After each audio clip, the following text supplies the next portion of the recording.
Hey, Mike here from Show Boys. We're excited to bring you Show Boys Gaming, a YouTube channel created for you to enjoy our exclusive gaming content. Anything from live streams to gaming videos will be found here. Go subscribe now so you don't miss out on any Show Boys gaming content.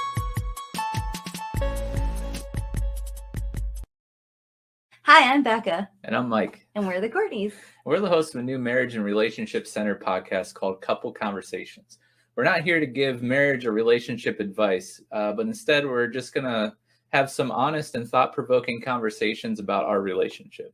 After 10 years of marriage and the chaos of parenting, business ownership, and being content creators, we thought it was important to focus on dating each other and keep the spark alive in our marriage so when we're old and wrinkly, we still enjoy each other's company. Each week we'll be going through a series of questions to have honest conversations about our relationship, as well as occasionally be joined by other couples to hear their stories and advice. We just want to share the things that we've learned along our journey and remind you all to continue to date your spouse. So join us every other Friday at 8:30 p.m. Eastern Standard Time, beginning October 8th, and join the conversation. Hey, Nick from Show Boys here, and I want to invite you to become a member of the Show Boys Discord. Our Discord is the one-stop shop for all things Show Boys, from announcements to fun conversations, and of course, memes. Come get to know the Show Boys staff and our growing community of pop culture fanatics. We have something for just about anyone.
Hey, Mike from Show Boys here, and I wanted to let you know about the Show Boys merch shop. Go check out our classic collection featuring our classic Show Boys logo. You'll find a variety of products ranging from phone cases to tumblers and coffee mugs, and of course, t-shirts and hoodies. Head over to linktr.ee/showboyspodcast for the link to the shop. So what are you waiting for? Head over to the Show Boys merch shop, help support the podcast, and grab yourself some Show Boys swag.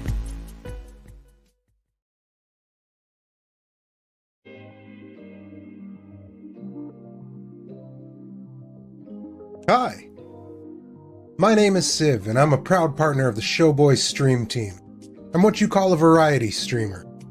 What that means is I play a bunch of different styles of games, from platformers and shooters to fighters and survival horror.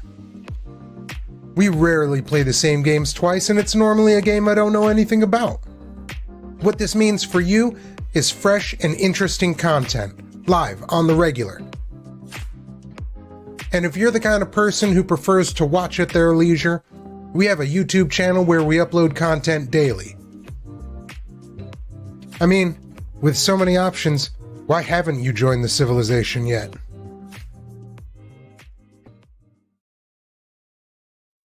What's up, guys? Chad from Show Boys. Just wanted to remind you that we have officially launched our Patreon. Head over to Patreon and check out the exclusive content offered for each tier. From the ability to recommend a topic for the show, exclusive Patreon-only episodes, the chance to appear on an episode as a guest, and much more. With tiers starting at only $1 a month, you can help support our growing community and help us continue to bring our amazing content directly to your lovely little ears.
Hello.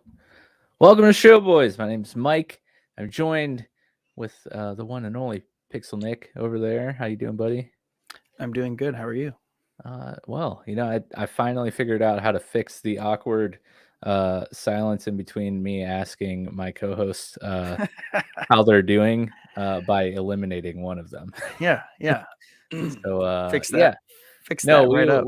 we will be joined by Chad hopefully soon. A little emergency popped up a little bit ago, so he's tending to that. But hopefully he'll be back to join us.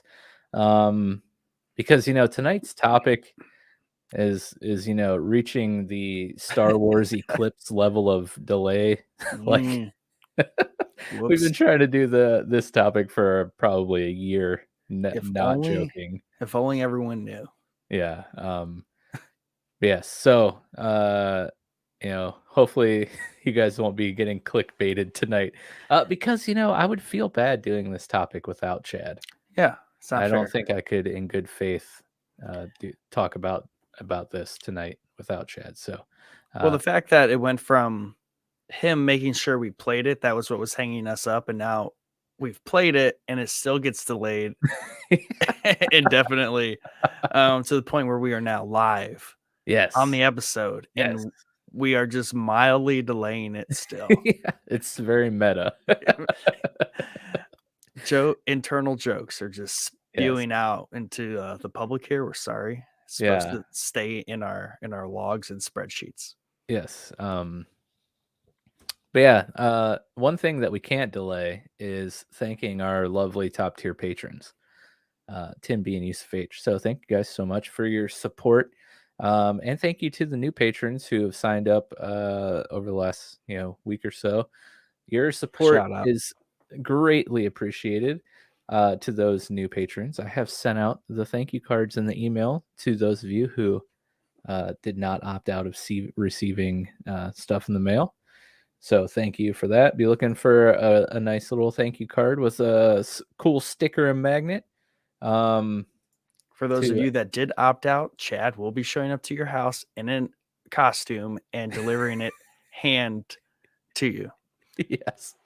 And yeah, the other person was my brother, and I know where you live. So, but yes, if you're wondering what the heck Patreon is or how you could be one of these super cool people that we talk about on our episodes, you can head over to patreon.com/showboyspodcast and check it out. Basically, it's a way for you to help financially support us and the podcast by signing up to donate a certain amount of dollars per month.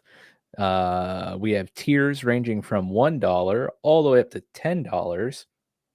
And each tier comes with different perks and rewards, such as, stickers, exclusive Patreon member only episodes, and even the chance to appear on an episode yourself, just like Chad said before the show went live. And we were talking, he does say lovely little ears, and we were wondering, is like, does Chad think everyone has little ears just because he's little? Mine are little. Everyone's a little. Yeah.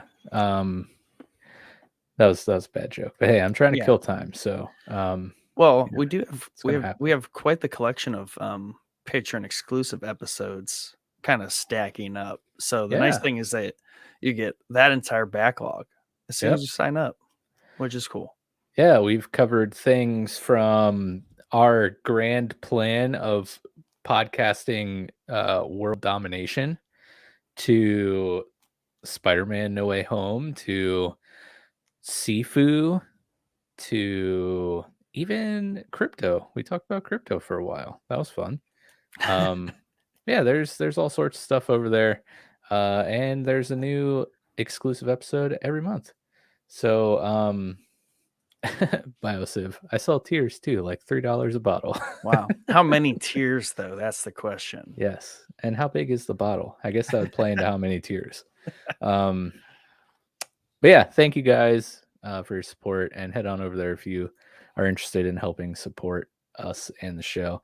And all that money goes towards back end costs and things that will allow us to continue to produce high quality content for you guys. So we appreciate that. We also have a merch shop. The link is in the episode description. You can head over there and grab a cool, I don't know, hoodie or mug or something. Speaking of hoodies, what are you wearing? Yeah, I apologize for the loudness of my shirt here, but Is that Shale Brewing Company? it is Shale Craft Coffee. They have a coffee shop. Oh, fancy. Yeah, local coffee shop. Shout out Shale, part of the Shale Brewing Company family. If you guys want to sponsor the show, I won this shirt in a giveaway because they had a coffee shop in Oakwood Square, by the bistro. Yeah. But they're moving somewhere on Cleveland Avenue because they wanted the ability to have a drive-through. Yes. So they were like promoting the opening of the new show, and they're like, hey, if you like and follow and comment on this Instagram post, you could win a free shirt. And wouldn't you know, I won a free shirt. That's crazy. Those actually work. I know. And it's funny because the only reason I entered was, Ryan, Fortress Tiberius, tagged me in it because you have to like Tiber. Yeah, old 40 Tibby. He tagged me in it because that's the thing one of the other things you had to do to enter in the giveaway. So I was like, oh, okay, I'll enter this as well. And then I ended up winning it and he didn't, and he was sad. Oh, I should have gave it to him.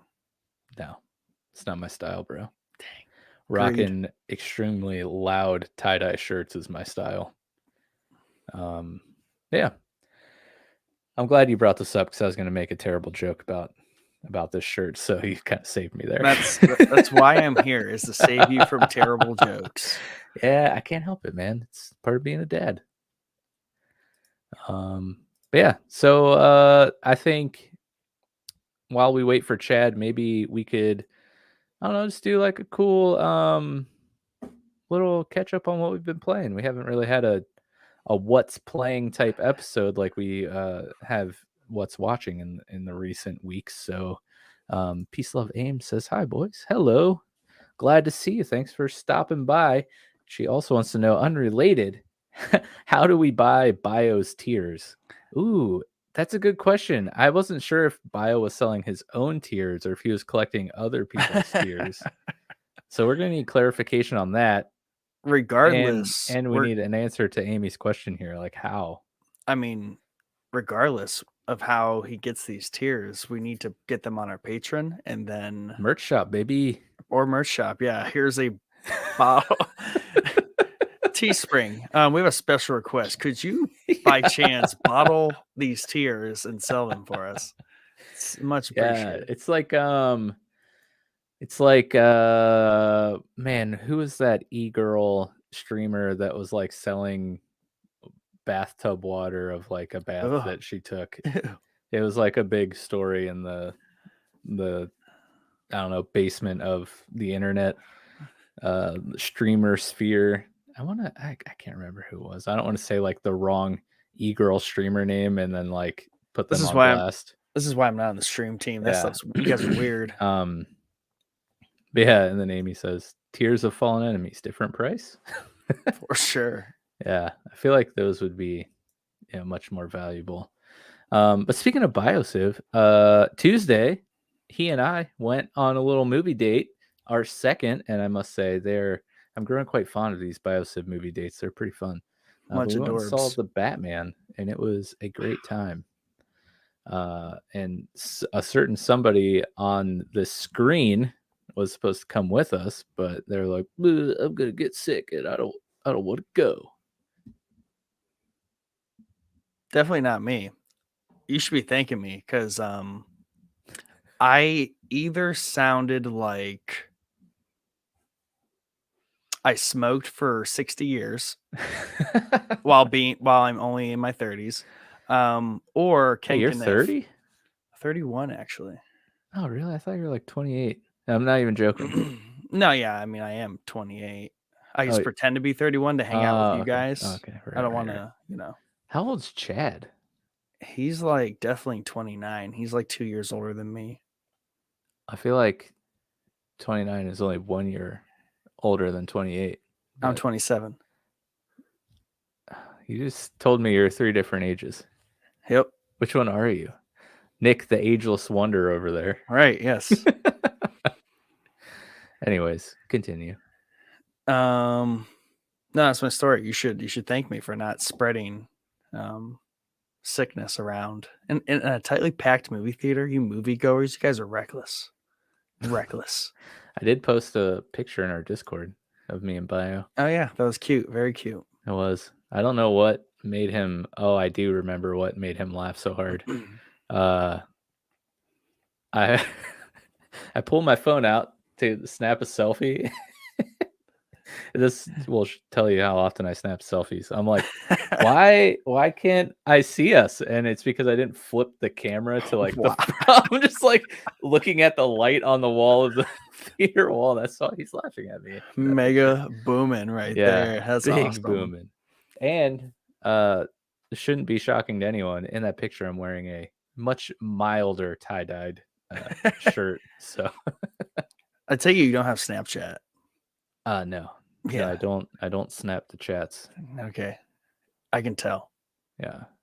Yeah. What have you been playing? You know? Amy's excited about something. We talked about a lot. So apply those exclamation points wherever your heart desires. What have I been playing? Yeah, dude. Well, I just finished Uncharted 4, A Thief's End. Whoa. Yeah. Shocking. Been streaming that over on Facebook. That was a fun game. I don't know. We might talk about it at some point. Maybe tonight. I don't know. We should have an episode about it. Yeah, sounds like a great idea. Then I started Horizon Zero Dawn, much to your, I don't know, excitement probably. Because I feel like you've been trying to get me to play that game for a while. Probably like 2 years. Yeah, at least. Again, it's one of the game. Like when I stream a game, I only play it on stream. So, I started streaming it because it won the streamer or my streaming poll in Discord before having to do Uncharted for this episode. So apologies on starting this game that you guys voted on that won like a month after the poll ended. But hey, we're getting there. I played it the first stream, first night, and I'm really gonna love this game. It's very cool. The world so far is, and I'm only in the starter area, but it's beautiful. I love collecting things, picking things up. Yeah. So I have a feeling that I'm gonna have a lot of sticks in my inventory, and if I'm anything like Ugly Kid Joe Cross, who I was watching his stream last night, and he's like, "Oh yeah, I have 1,200 sticks in my inventory right now." He's playing Forbidden West. But yeah, I have a feeling that's coming into my future soon, having 1,200 sticks in my bag. I'm glad that feature's still in there because, you'll burn through them. But eventually you hit that curve where, you just stop picking sticks. If you can actually stop, though. I can't. That's a problem. Right. So I've also been playing Legends Arceus, of course. I just completed my EV line of alpha Pokemon. So any of you who play Pokemon Legends Arceus will understand what that means. It was a long grind of sitting with my Switch on like this while I'm working, just sitting in the corner and occasionally checking my mini map every like 15 minutes to see if this certain event that pops up is there. And then I would go in there and farm it. It takes 5 minutes to farm a rift. I would wait and see if an alpha version of an EV or evolution would pop up and I'd catch it. Well, I've been doing that for like a week and a half. And I finally caught the last one today, which is awesome. And I think that's it. I just bought Monster Hunter World yesterday for like $13. Fancy. I've always wanted to play Monster Hunter. and I heard that's a decent one to buy, and it was pretty cheap, so I grabbed that. Biosiv says, I'm not into Horizon, neither of them, honestly. Looking forward to watching you tackle it blind, though. Thank you, sir. Appreciate that. He also says, Amy is on the ground floor for the tears business. You can see her great ideas of different flavors shining already. That's why we had to get her on the team, Bio. She's a true pioneer. And yeah, great person. Speaking of great people, look who's here. Look who's back. What's up? Back What's again. up? First off, like a shirt. Pretty cool. I know, right? So I was trying. I have an Uncharted shirt somewhere, and it through the masses of shirts that I have trying to find it, I couldn't find it, but I found this. So I was like, close enough, right? It's nice. I was gonna wear my Show Boys hoodie, but my youngest daughter threw up on me, so Ooh, nice. she has like a particular fondness of spitting up on that hoodie, and it's making me sad because some of them are staining. Like so, that's yeah. hilarious. I don't know if that's like a good thing or a bad thing, but I think it might be a bad thing, but it is what it is. Yeah. And I'll also say, last time I complimented you on a PlayStation shirt, I received it. So I'm speaking this into existence. It's a very nice shirt, man. Where'd you get it? I think I'm not really sure, to be honest with you. It feels like a Walmart thing, maybe. But it's cool. Yeah, it's got like the symbols down the side. It's super cool. Nice. And super comfy too. I bet it looks like it. We're glad you could make it. Hope everything's okay. And I'm glad that we only had to kill time for about 20 minutes.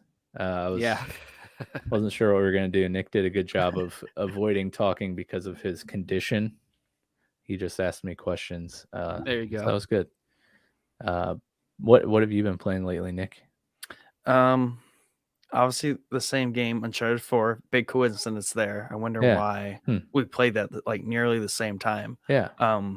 Definitely we did that race thing where like you start something that I've already started and I'm like, holy crap, there's no way he is allowed to pass me.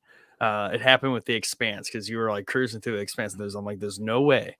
I watched this for like a year telling him to watch it and he just, pulls through in the last like minute of the race and just beats me to the finish line. It's just not happening.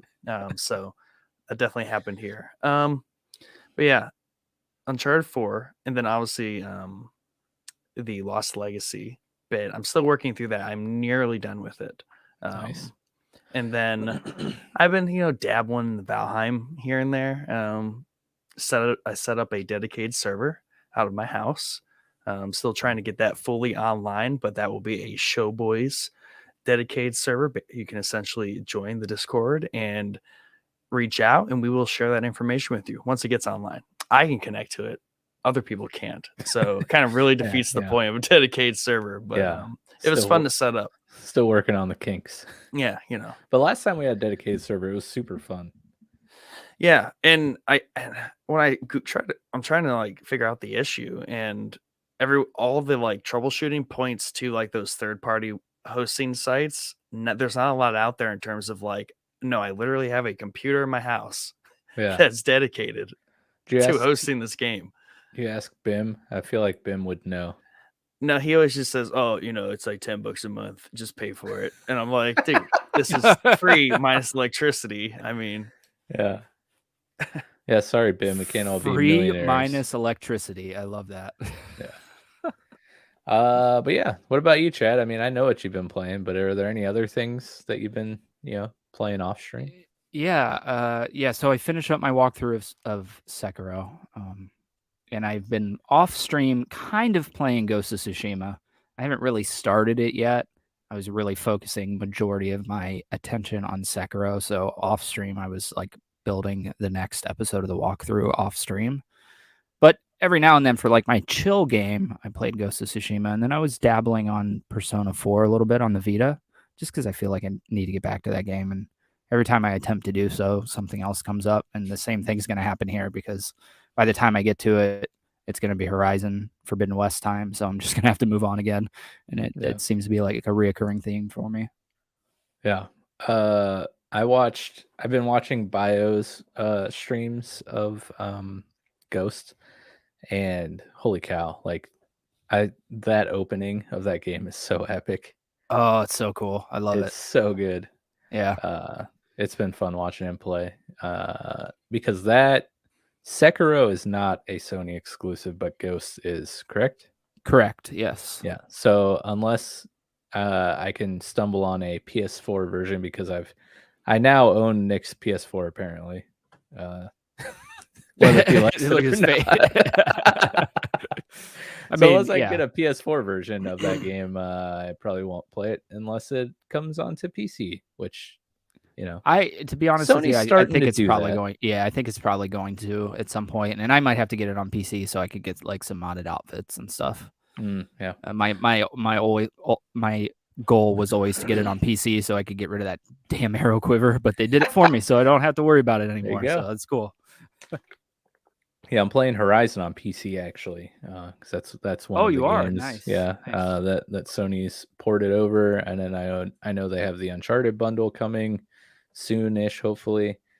But yeah, let's get into the episode. We've done enough stalling. The time is finally here. An episode we've been planning and trying to do for, I am not joking, probably close to a year. Easily. Uncharted 4, A Thief's End.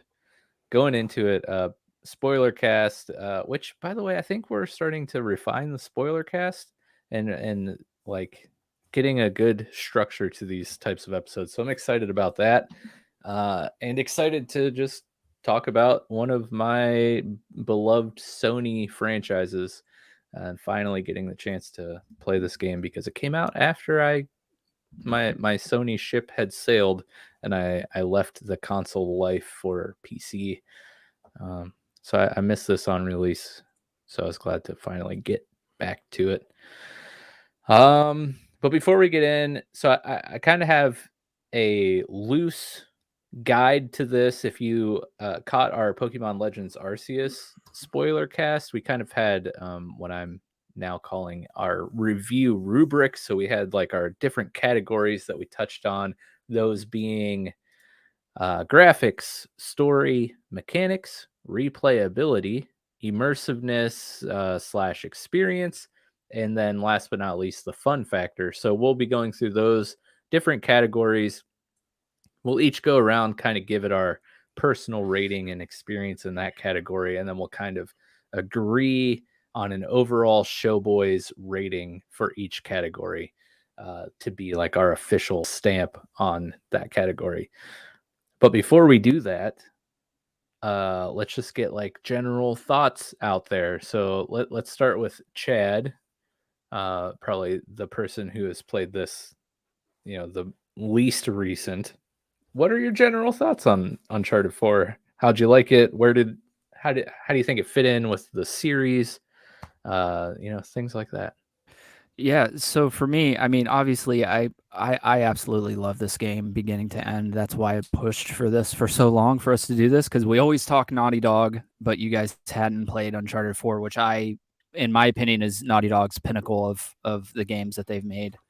I don't know, man. It's just something about the way, because you know how like the original Uncharted games had some sort of paranormal aspect to it or some sort of weird thing going on. The lack of that here, it just made it feel so, I don't know, dude. The storytelling in this game is just it felt amazing.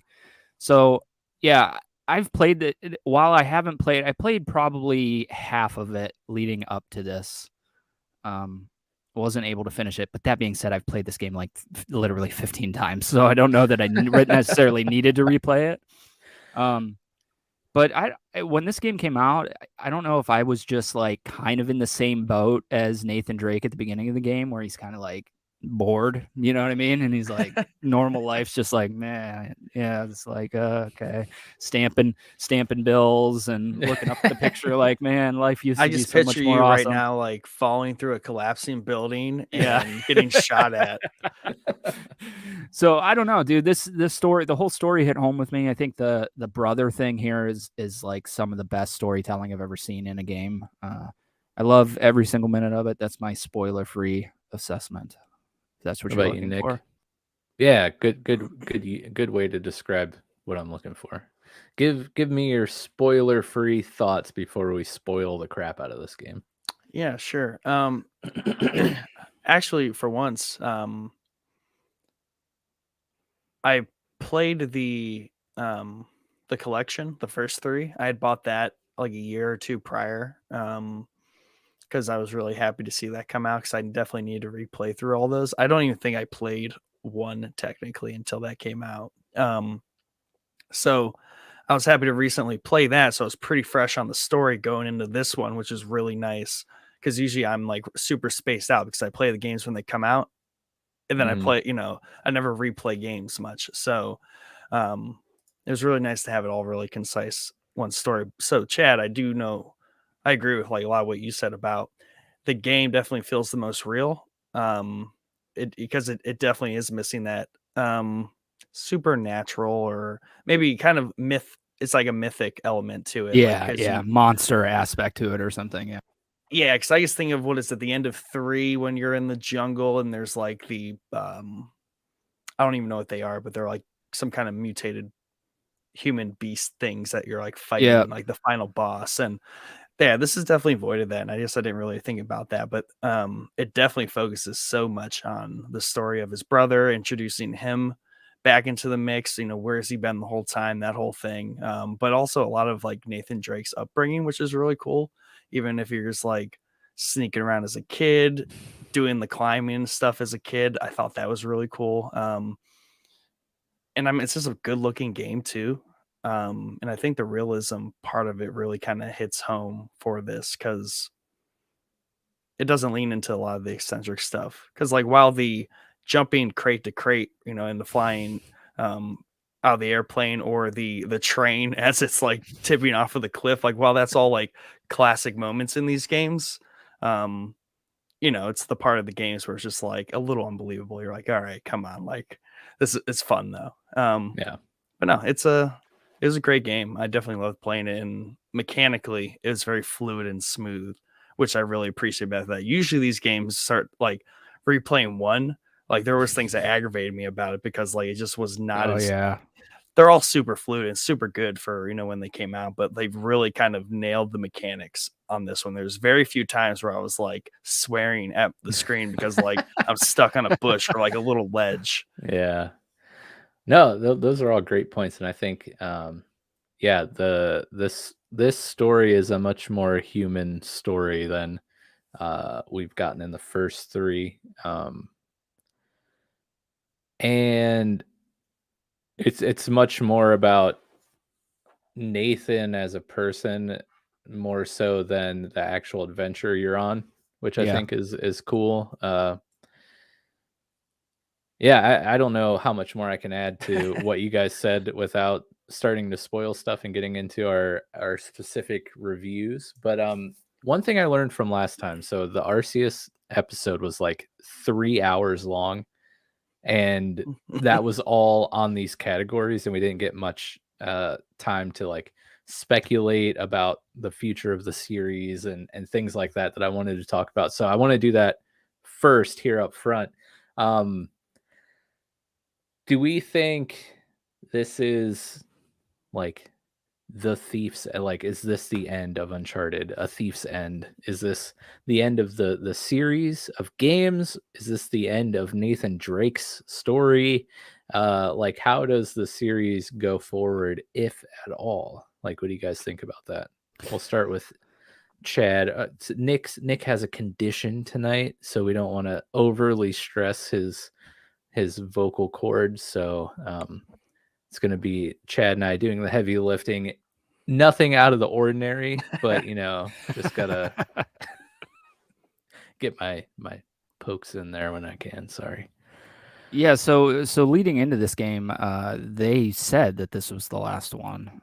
They were very loud about it, actually. And the way that they ended this game, to me, it looks like the cap on Nathan Drake's story, but the ending, which we'll get to way later in the episode, I'm sure, gives them an out to start another series of games under this title. But then, I was very vocal about Uncharted would never work without Nathan Drake. And then I played Lost Legacy, and I after playing Lost Legacy, totally disagree with my previous assessment that Uncharted wouldn't work without.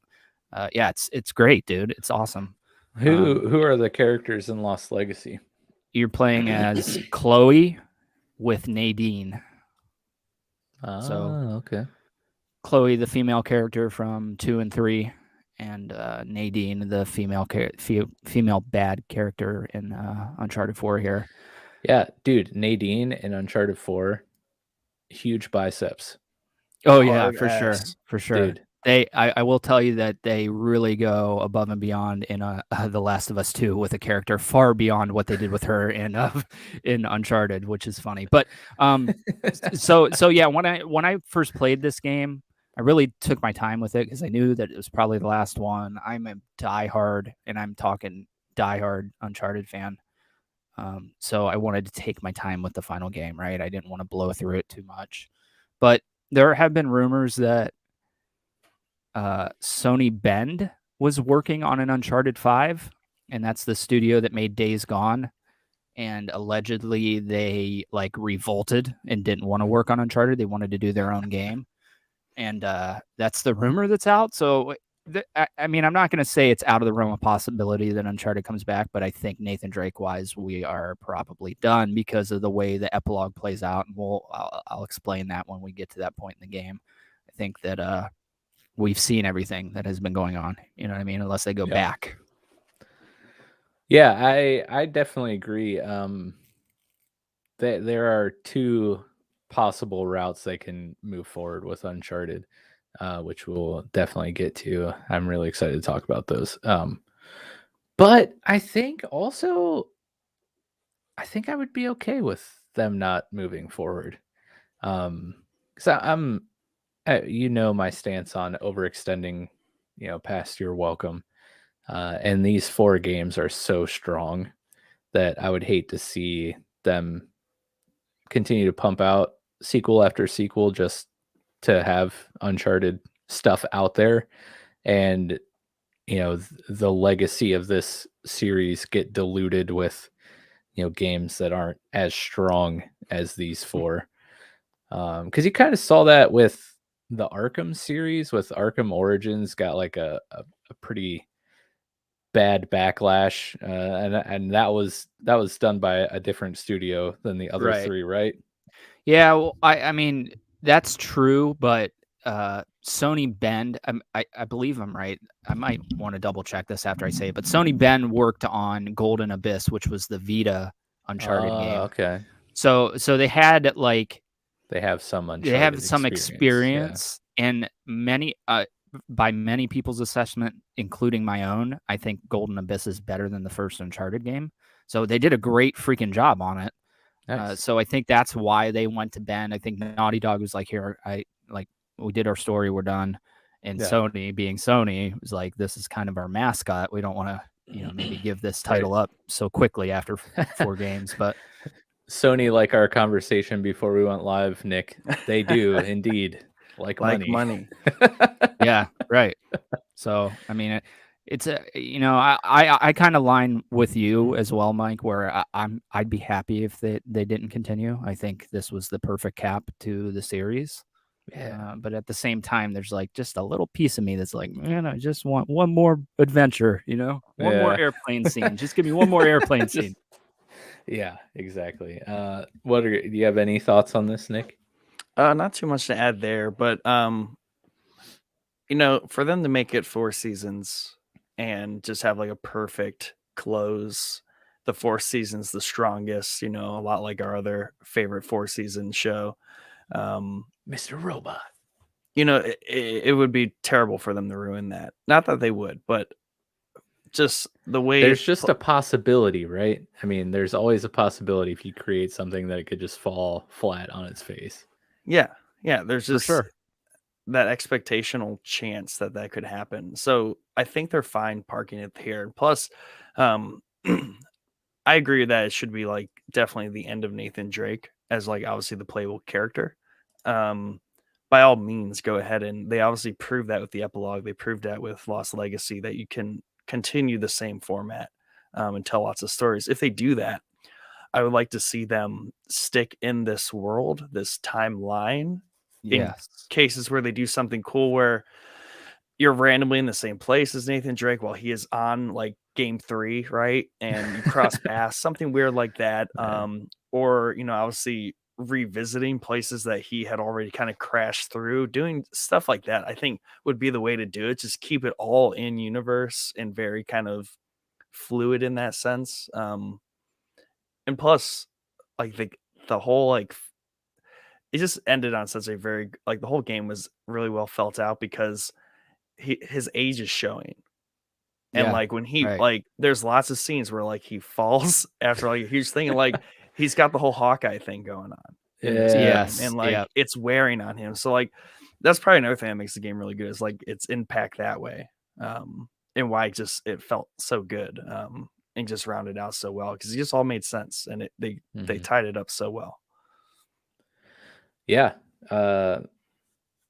Great thoughts. Yeah, I think I don't think any of us would be sad or disappointed if another Uncharted was announced, but I don't think we would be sad or disappointed if there wasn't an announcement ever. So, it's a very perfect Mike answer to things. Like, well, I don't know. I mean, yeah, it could be either way. Yeah, I don't know.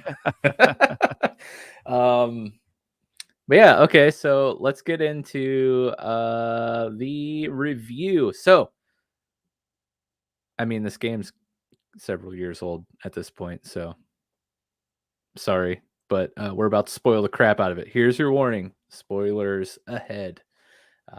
With that being said, we will start off we'll just go down the banner or down the list here. And we'll start off with the graphics. So, Uncharted 4 released on the PlayStation 4. Did it have a PS5 upgrade like Ghosts or those games? So it did not get a patch, I believe, but the Legacy Thief is the PS5 version of it. So it did get a boost from that.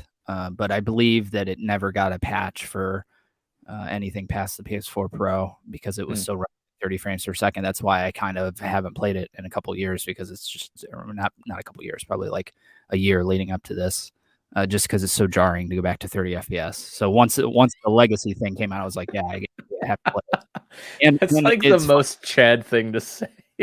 Like, it's ridiculous. It really can't go back to 30 FPS. It really is, and it's so funny because I never thought I would be like this ever in my life, but here I am. I think it might be because I'm getting older, and I gotta be honest with you. Like some of these games, like make me sick to my stomach at 30 FPS. So it's like not a fun experience with some of these, but I definitely wanted to check out the Legacy of Thieves because I think this game is freaking beautiful, dude. I gotta be honest with you, beginning to end, I think it's stunning. There's some vistas in this game that are just absolutely stunning, and putting in the PS5 version of the game, and they have 3 modes. They have a 30 FPS, 60 FPS, and 120 FPS. So one of the few games that's running at 120 FPS right now. I didn't notice that big of a difference on the 120, so I went 60. But that opening cinematic where they're in the boat going through the storm towards the island, dude, I was like blown away by how good it looks. I think this game ages really, really, really, really good. And obviously, I think The Last of Us 2 beats it graphically, but it's not far from that. I think that it never got... that the patch is maybe what was holding it back. It never got that patch to boost it up to where it was, or, where the other games were at the time. So that might be what was so jarring putting in the PS5 version, was just that it was running at 60 FPS, but it still looks amazing. So, yeah. If you watched any of the streams of me playing this game, I think I said probably 100 times, wow, look at the water. Yeah. The water is so nice in this game. It's crazy. Dude. It's crazy looking. Yeah. Yeah. When you're up on like, one of these overlooks on any of the islands you visit and you just like look out at the coast and the water crashing up against the rocks, it's just like, is this real life? Like, and I'm Right. playing the PS4 version on a PS4 running through a computer monitor. I'm not even like Yep. like running through a nice TV or anything. And Exactly. I was blown away by the graphics. But you know, that's kind of what we come to expect from these Naughty Dog games. They're always top shelf graphically, for sure. and you know, everything just runs so smooth from your movement and the fluidity of, you know, there's a lot of platforming. So I will say one of my gripes, but I don't know if this would fall, I don't know, this doesn't fall under graphics, more of like mechanics, but like there were some times where I would just get stuck trying to do the platforming, like jumping from one ledge to another. Like I would be pushing over on the joystick and like at the edge of the platform, and he wouldn't reach to the next thing. I'm like, just reach. Yeah, But you were that's not having really a real hard graphical time. thing. Yeah, you were having a Yeah, real hard. I watched a couple of your streams, and I was like, it was almost. I'm sorry that I have to say this, but it was almost like painful to watch at some portions, especially the courtyard in Italy, where I that was like part was trying to tell you where to go, and you were just yeah, literally hitting that every was spot besides the one you needed to go to. I was like, my gosh, bro. yeah, that And was it's funny because shaking Go ahead. off the rust of playing an Yeah, Uncharted game at that and point. it's funny because when I finished this game the first time, one of my like things that I thought to myself was like, wow, they got rid of the kind of Nathan Drake jump where he like yeah, you can't yeah, get yeah. there, so he does that like jump, and you did it like I didn't even know it was in the game, and you did it like I did it, 7 like, times. 700 times in that part. Yeah, there was definitely a phase of this game early on in the streams where it was me remembering how to play How to play, yeah. Uncharted. That courtyard scene, I fell off the building like to my death so many times. Yeah, I would say obviously graphics for me, like a straight up 5. So we're rating this 1 through 5. And I don't know if I said this when you were on or before you were on, but we'll all three go around, give our individual ratings, and we'll agree on one. So graphically for me, 5. I mean, environments, beautiful. The models, the character models, amazing. The cutscenes, obviously, like I don't want to say that Naughty Dog like started this, but I feel like they pioneered and perfected the what's the word I'm looking for? The technique of doing the motion capture for the cutscenes and voice acting instead of, you know, voice actors sitting in a booth watching what they're acting out. They pioneered this trend of they are actually acting out what they're voicing, Right. which Yeah. just adds graphically, like takes it up to the highest level because they're modeling the characters off of, you know, the facial expressions and the body movement of the voice actors acting out these scenes. Yeah, it's just a gorgeous game from top to bottom. So easy 5 for me. Nick, what say you? You know, I think this is because I'm coming off of a lot of open world kind of platformer games. So like Assassin's Creed, Horizon Zero Dawn. The fluidity, like this is mostly like mechanics though, but it helps with like the graphical look of it, or at least is a detriment to it. Is I did find some of that jarring when I didn't know where to go or what to do. There was a lot of that. I'm missing like what I'm supposed to be doing, which kind of throws me out of the game a little bit. It didn't happen often, but like when they break into the mansion, like to get into the house, like it was not clicking in my brain. I was doing the like stupid like jump. That was your balcony scene? Yeah, that was my balcony scene. Things like that. And then like when it turns into like super heavy platformer, it somehow loses a little bit of the immersion for me when you're like jumping and getting shot at the same time, because I don't think like the action is as graphically detailed as it could be.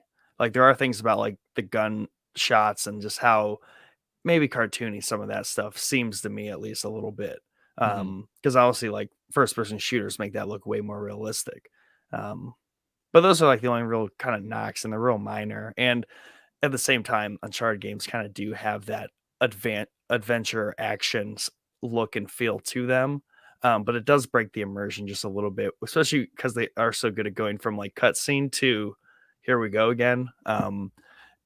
And it's just hard to shake that you're in a platformer at the end of the day. So I mean, I would give it like 4.5. Chad. Yeah. So I already kind of broke down how I feel graphically about this game. It's a 5 for me, especially now with the PS5 version. I think it's right on par with games that are releasing on the PS5 now, and it came out in 2016, so that's saying something about it. We talk frequently 2016 on here. Yeah, 2016 is when it came cow.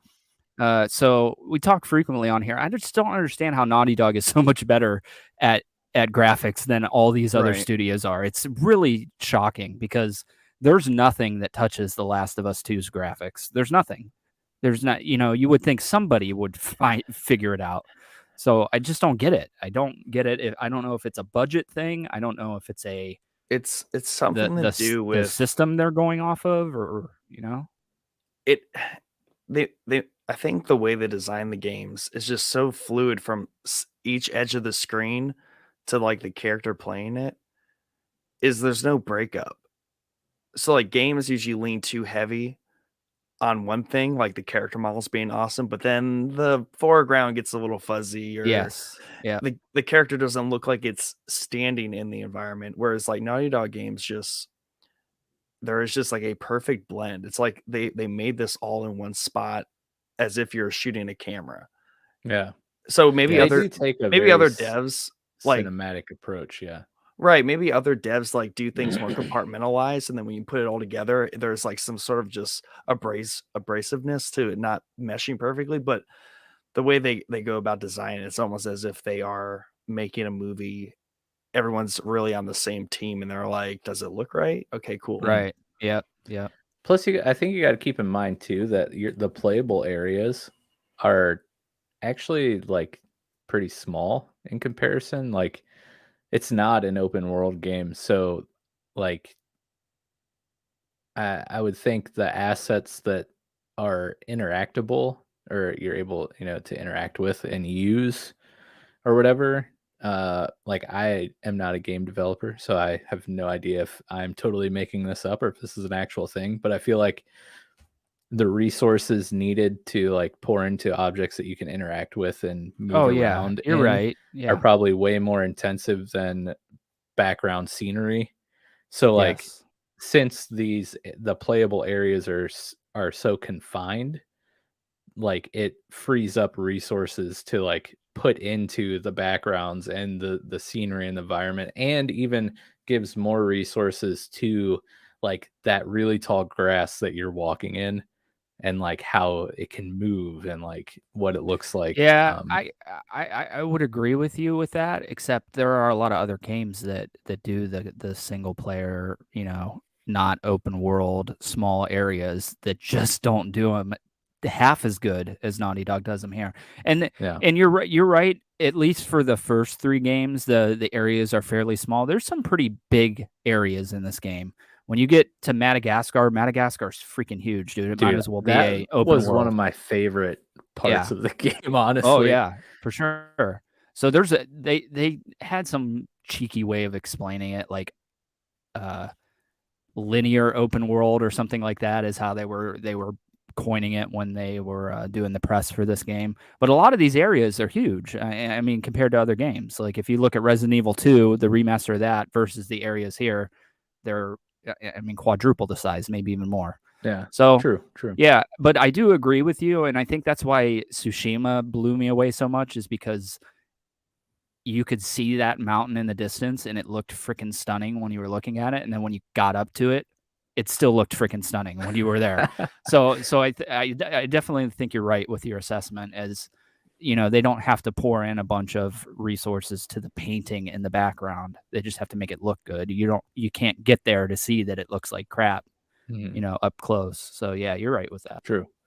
Also, one last thing graphically that I think it might be more of fall into the immersiveness and experience category, but one of my favorite things that they do is throughout the entire stream, like I would try to guess when a new chapter was starting based on the camera movement of like, you get done with kind of like a playable cutscene or like a cutscene, and then the camera will either like zoom in, and then I'd be like, all right, chapter 12 is about to start. And like, I would get it wrong a lot of the times, but I love like there's a definite like shift in the visuals, or I should say just like the camera movement when a new chapter starts. And I always thought that it looked so cool when those new chapters would start.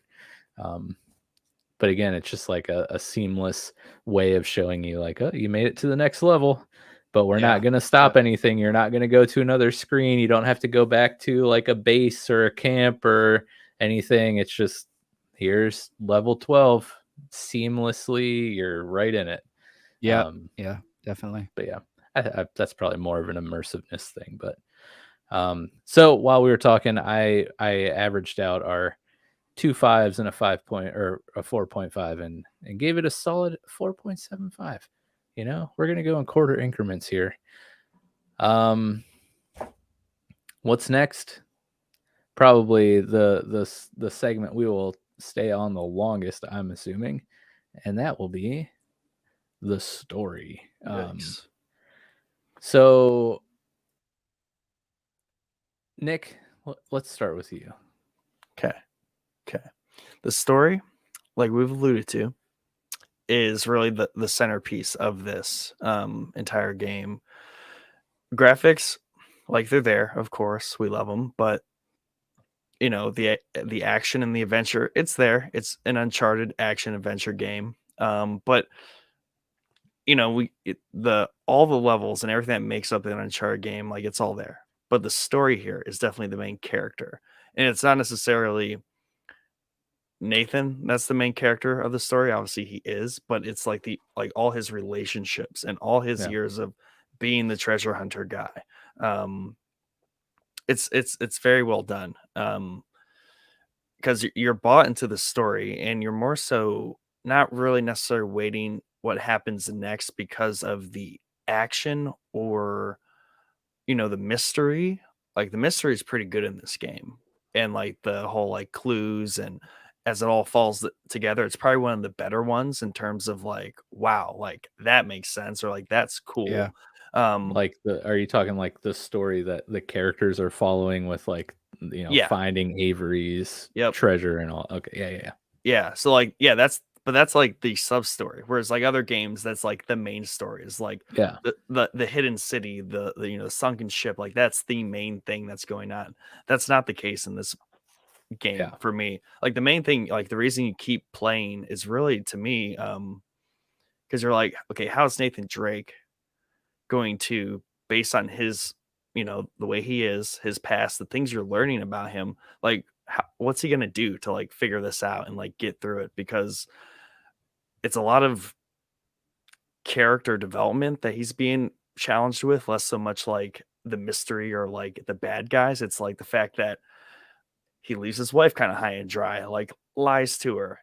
Brother from like 20 years missing just kind of shows up, right? He has his whole relationship with Sully, and and he knows his wife, and just all of that. Like he basically loses Sully and his wife for like very many chapters there. It's just him and his brother. So you get that like brotherly bonding experience, and them like kind of rehashing out their problems. So I mean, by far, like it's the best story of the series for sure. And I would give it a 5 out of 5 because, I mean, that's really what you're waiting for. Each new chapter is like, what's going to happen next there? And like, we all know where these games lead, right? You're going to find the treasure. You're going to kill these bad guys. You're going to beat the opposition. And there's going to be another clue. Like that's all a given, but they like really spiced it up by making his story the centerpiece.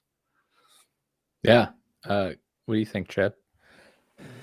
Yeah, so this story to me, man, this is like it's probably the best story I've ever played in a game. I know a lot of people were hung up with the brother thing. I understand that at first glance it doesn't maybe necessarily make any sense because we haven't heard about him whatsoever, but I think they did such a good job explaining why we haven't heard of him. And here, we've only spent 30 hours with these characters before. I go 30 hours without talking about my brother. I'm sure you guys go 30 hours without talking about him. So it's Especially not when you're that shocking. preoccupied. Right. Hey, right. Yeah. You have a brother? Yes. Yeah. I've known you for longer than 30 hours, and I did not know you had a There brother. you go. Perfect There you go. example. There you go. So, so I think that the way they explain it with he kind of shut it out because it was a dark memory of his. I absolutely loved it. The original plan when Amy Hennig was on this game, the original plan, and you can actually go find the original teaser for this game. Sam was going to be the bad guy in the game. Oh. He was going to come back and get revenge on Nate for leaving him in prison for all those years. And when she left or got fired or whatever happened there, they changed that. And I'm glad they changed it the way it did because it's the brother element of this, which just, I don't know. Yeah. It reminds me of my boys, like when they're older, you know what I mean? It just tugs at my heartstrings. So, the story's an easy 5 out of 5 for me. From beginning to end, when we see Nate in his kind of boring normal life, I think the chapter's even called A Normal Life. And then everything through the entire story is just, each chapter builds on to it. And I think this game does a really, really good job from a meta level of storytelling as well, when you're finding like the notes of the other people that have been going after Avery's treasure. And then you find the dude that's got like the broken leg and all that stuff, like down through the caves. It's just, if I could give it a 10, I'd give it a 10, honestly. Yeah.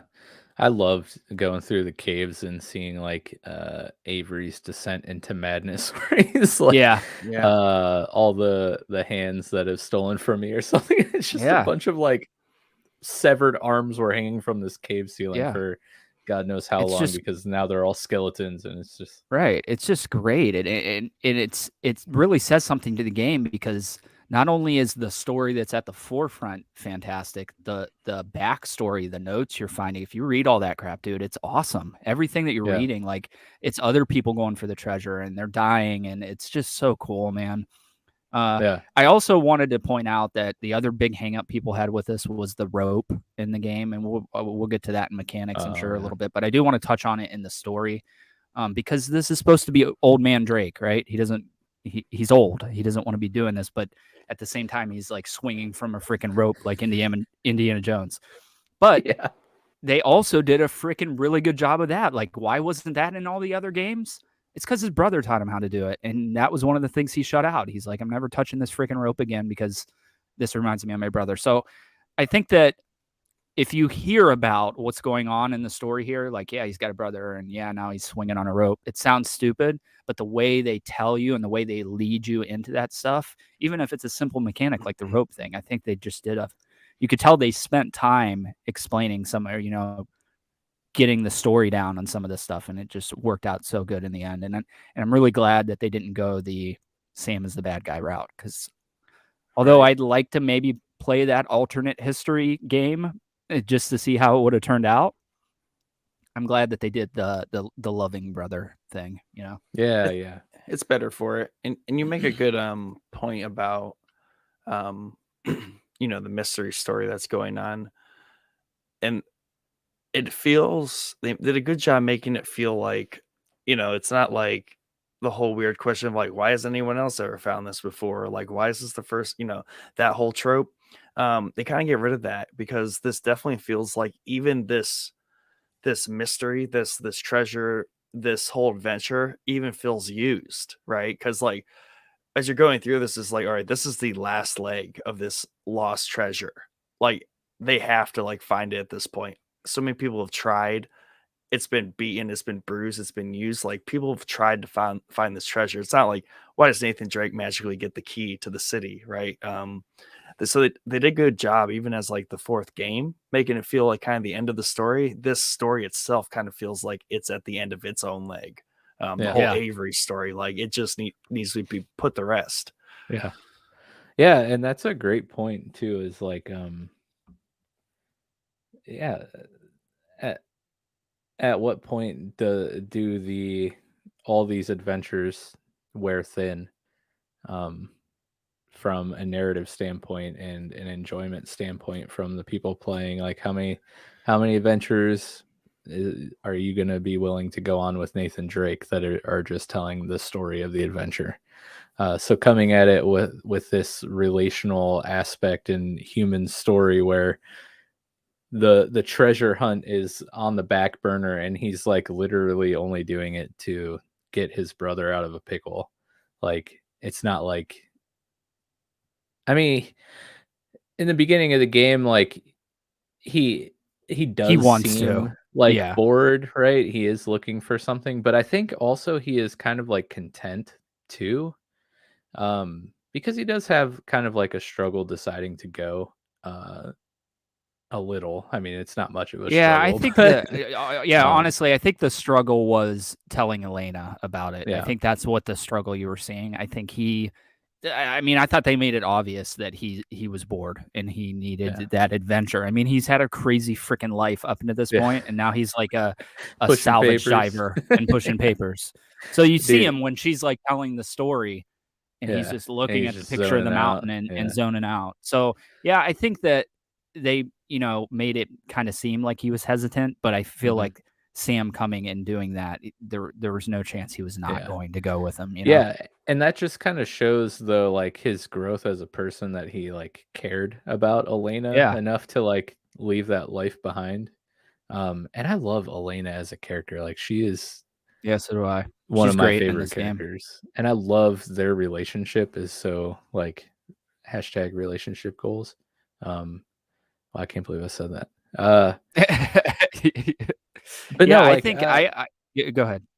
I was just gonna say, like, getting to see, not just like being told, the past relationship of Sam and Nate, but getting to actually play through some of it and seeing their closeness and their bond over these like historical things, really helped solidify that storyline and make it way more impactful when, after you play through the prison and, Sam is left behind or whatever, when he comes back, like, and Nathan is just finding out that his brother's not actually dead, like it adds a lot of weight to that. And definitely, like when you have to make that decision to either, go after Sam when he decides he's going to go for the treasure, when Sully and Elena and you as Nate are ready to just get out of there because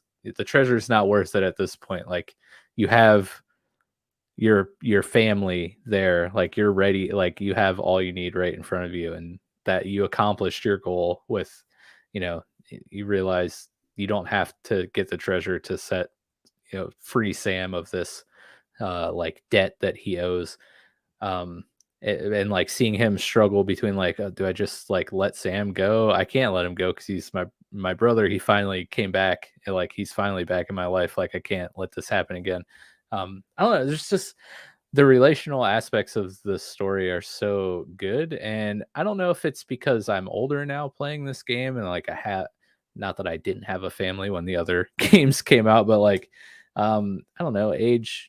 With age comes more reverence to things like family and relationships. So maybe that resonates more with me and or us as older folk playing this game that maybe might not have landed with like a 14-year-old playing this game or something. I agree because I feel the same way. I feel like I love this story so much because I was at, I don't want to say a similar point, but I could get what he was feeling at the beginning of the game. And then the brother stuff, that only tugged on my heartstrings that much because I think of my boys when they're older and stuff. So yeah, I think that it had a huge impact on me having a family going into this game. And I don't know. I think it kind of shows that Sam, so at the beginning of the game, Sam gets left behind in the prison, shot and presumably killed, right? Mhm. And I think that he spent all the years in the prison thinking about this treasure non-freaking stop, where Nate was out doing all this other crap and seeing how really a miserable life this probably is for him to live, right? Getting shot at and blown up and thrown out of planes and all this stuff. But Sam never saw any of that stuff. When he gets out of prison, he's ready to go. Yeah. And Nate, I think he's even though he wants to get back into it, he knows that it comes with some pretty high stakes that Sam hasn't necessarily seen quite yet. And outside of that prison, there are no spring chickens anymore either. Right. Like, yeah. Right. But it's hanging almost out like on a. those- Go ahead. Go ahead. It's almost like a like immaturity towards the entire thing, right? Like he just was dreaming about it the whole time he was in once back. And I don't know. It just I loved the whole setup of it. The beginning of the game, and also this is actually an actual pirate heist. I don't know if you guys knew this. This Guns Away heist actually happened, so they were actually going after a real presumed treasure somewhere, which I thought was really cool. But I do want to talk about the chapter that I talked about earlier, which is A Normal Life, and the attic scene in there. Oh, And oh man, dude, so awesome! it's so freaking good, dude. This is before everything kicks off during his like boring stage where you can tell he's bored. His boss at work's trying to get him to take an illegal job. He refuses to take it. And then you're thrown into his attic where he's got all the artifacts from the games and you're like looking through them. Yeah. And it's, like the ring thing from Uncharted 3 and then the pieces of the rock from Uncharted 2, all kinds of stuff, the notebooks, everything. And then he gets to the box with all the Sam stuff in it. And he like doesn't even want to look at it, puts it back. And then you get to the end and he's got the Nerf gun. Yeah. He's like, here they come. Awesome. Oh man, dude, that whole scene, it like just kicks the story off so good. Cause you can tell he's like yearning to get back into this life. Yeah. And he's, living it out, role playing in his attic right now with a Nerf gun. So were you able to get back into the life you're yearning for, Chad? Because you're in the same spot and then like I wish. He's still playing that. Still playing with my Nerf guns and my foam katanas with my boys. It's cool. Yeah, he's definitely still living that prologue life. Yep. Man, but that again, like Naughty Dog is just ever since like I haven't replayed 1 through 3 since they released, so it's been quite a while. So I can't remember what their openings were, but ever since The Last of Us, dude, yeah, the opening of their games are just so amazing. The Last of Us, so tragic and actually brought me on the verge of crying. And then the opening here of Uncharted 4, just as much as you're playing that and it's bringing back those memories for Nate, it brought back those memories for me of times I played those games.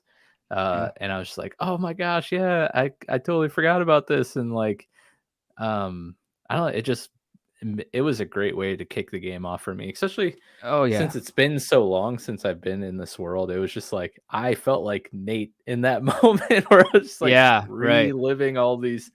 Well, they knew there were players like you. Yeah, exactly. It's just cool because for this scene, and wow, so good. Yeah.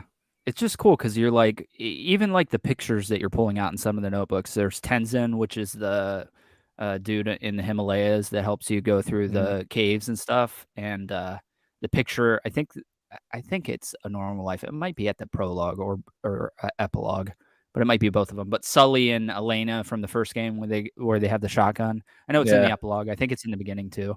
It's just like a cool freaking memory lane to go down.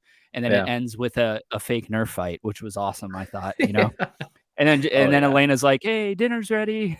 He's like, "Okay, here I come." She's like, "Can you get the I'll food?" put my toys away. Yeah. Yeah. So while we were chatting, I adjusted our rating here, and of course, 5 out of 5 for me. So this gets a solid 5 from the Show Boys.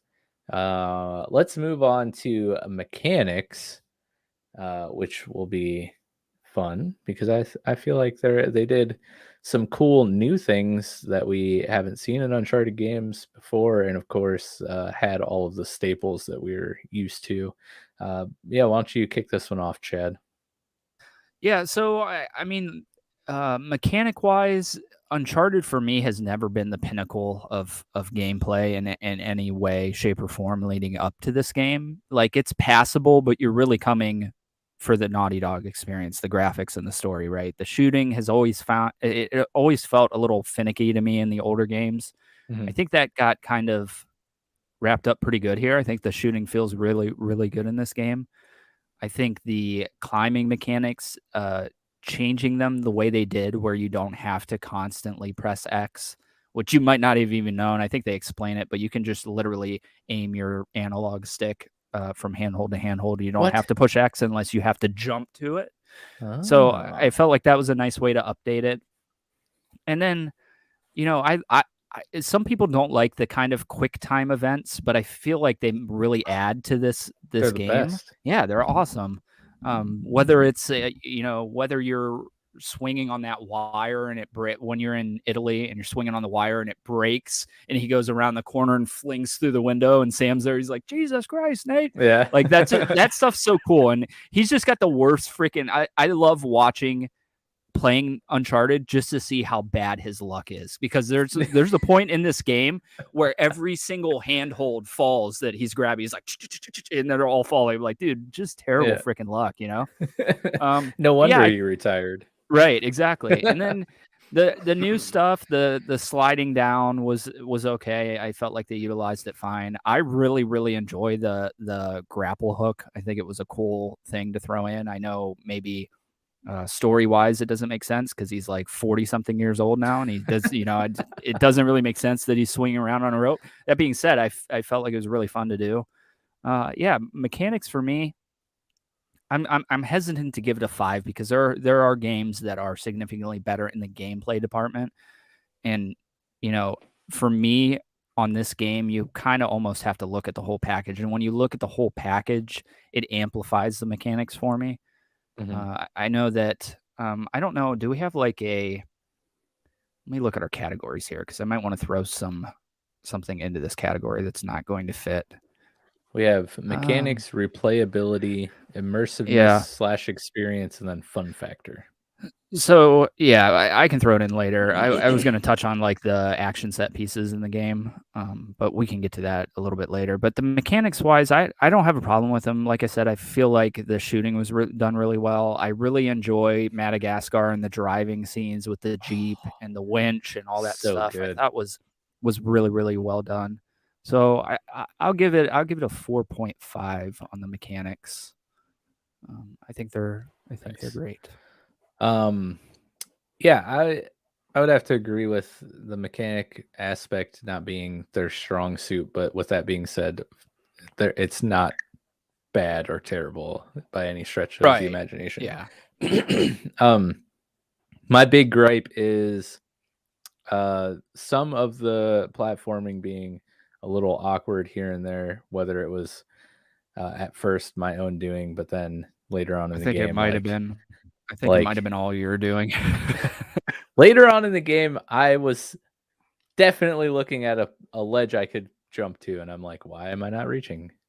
But I enjoyed the I don't know what you would call it, but when you jump and you could like the stab climbing hook, the little. That was cool. It was definitely a cool thing to put in for sure, and change up the. I wish they would have added it maybe a little bit earlier in the game because it comes very late in the game, like maybe even the last couple chapters you get that thing. Mm-hmm. But yeah, I liked it. I thought it added a little bit of variety to the climbing, which at that point in the game was getting a little samey, Yeah. The rope was okay, but like everything Naughty Dog does for the most part, like it felt very like natural while you were doing it. Like the swinging. I don't know, they're just so good at like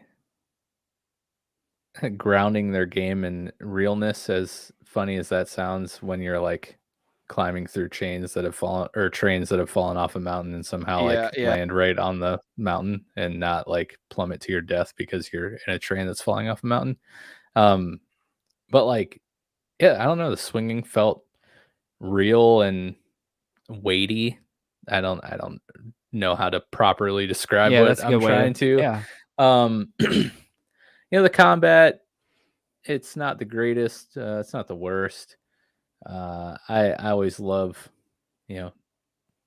grabbing people and flinging them off the ledges and stuff like that. But I would say the thing that probably takes the mechanic area to the next level for me are their like real time events. I don't know if I would call them quick time necessarily.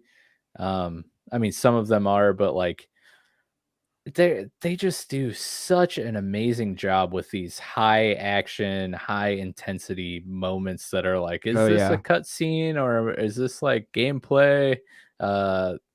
Spoiler alert, everything's gameplay, so don't ever like get into a cinematic moment and put the controller down because you're probably gonna have to do something. But there were so many times on stream where I'm like yelling as like I'm falling down a cliff and like I can't even remember all the crazy stuff that happened, but just like they hit those moments so well of like the gameplay still being fluid. And I think this is what I said on stream. Even though those moments are so chaotic, they do such a good job of naturally leading you where you're supposed to go without it being like super blatantly obvious, like Resident Evil, where you're like, oh, push X and circle at the same time. Like there are no button things popping up. I think that's why I hesitate to call them like quick time events, but they really are. They just don't tell you what they don't tell you. Yeah. They don't that's like a good blatantly point. put the buttons up on the screen, but like you have to do things or else you'll die. But they do such a great job of making it flow so naturally that like you just know what you're supposed to do. And they're always so intense and like I don't know, I probably look like an idiot here. I mean, I always do, but like during those moments, like losing it, like yelling and screaming, but they're just they nail these action moments so sure, well. man. I know a lot of people's complaints were that there weren't any of the like big action set pieces from the original, like the airplane scene. There's really not a huge thing like that, but there's so many smaller ones that, dude, that Jeep scene, I'm sorry, I'll play that Jeep scene, the whole chase.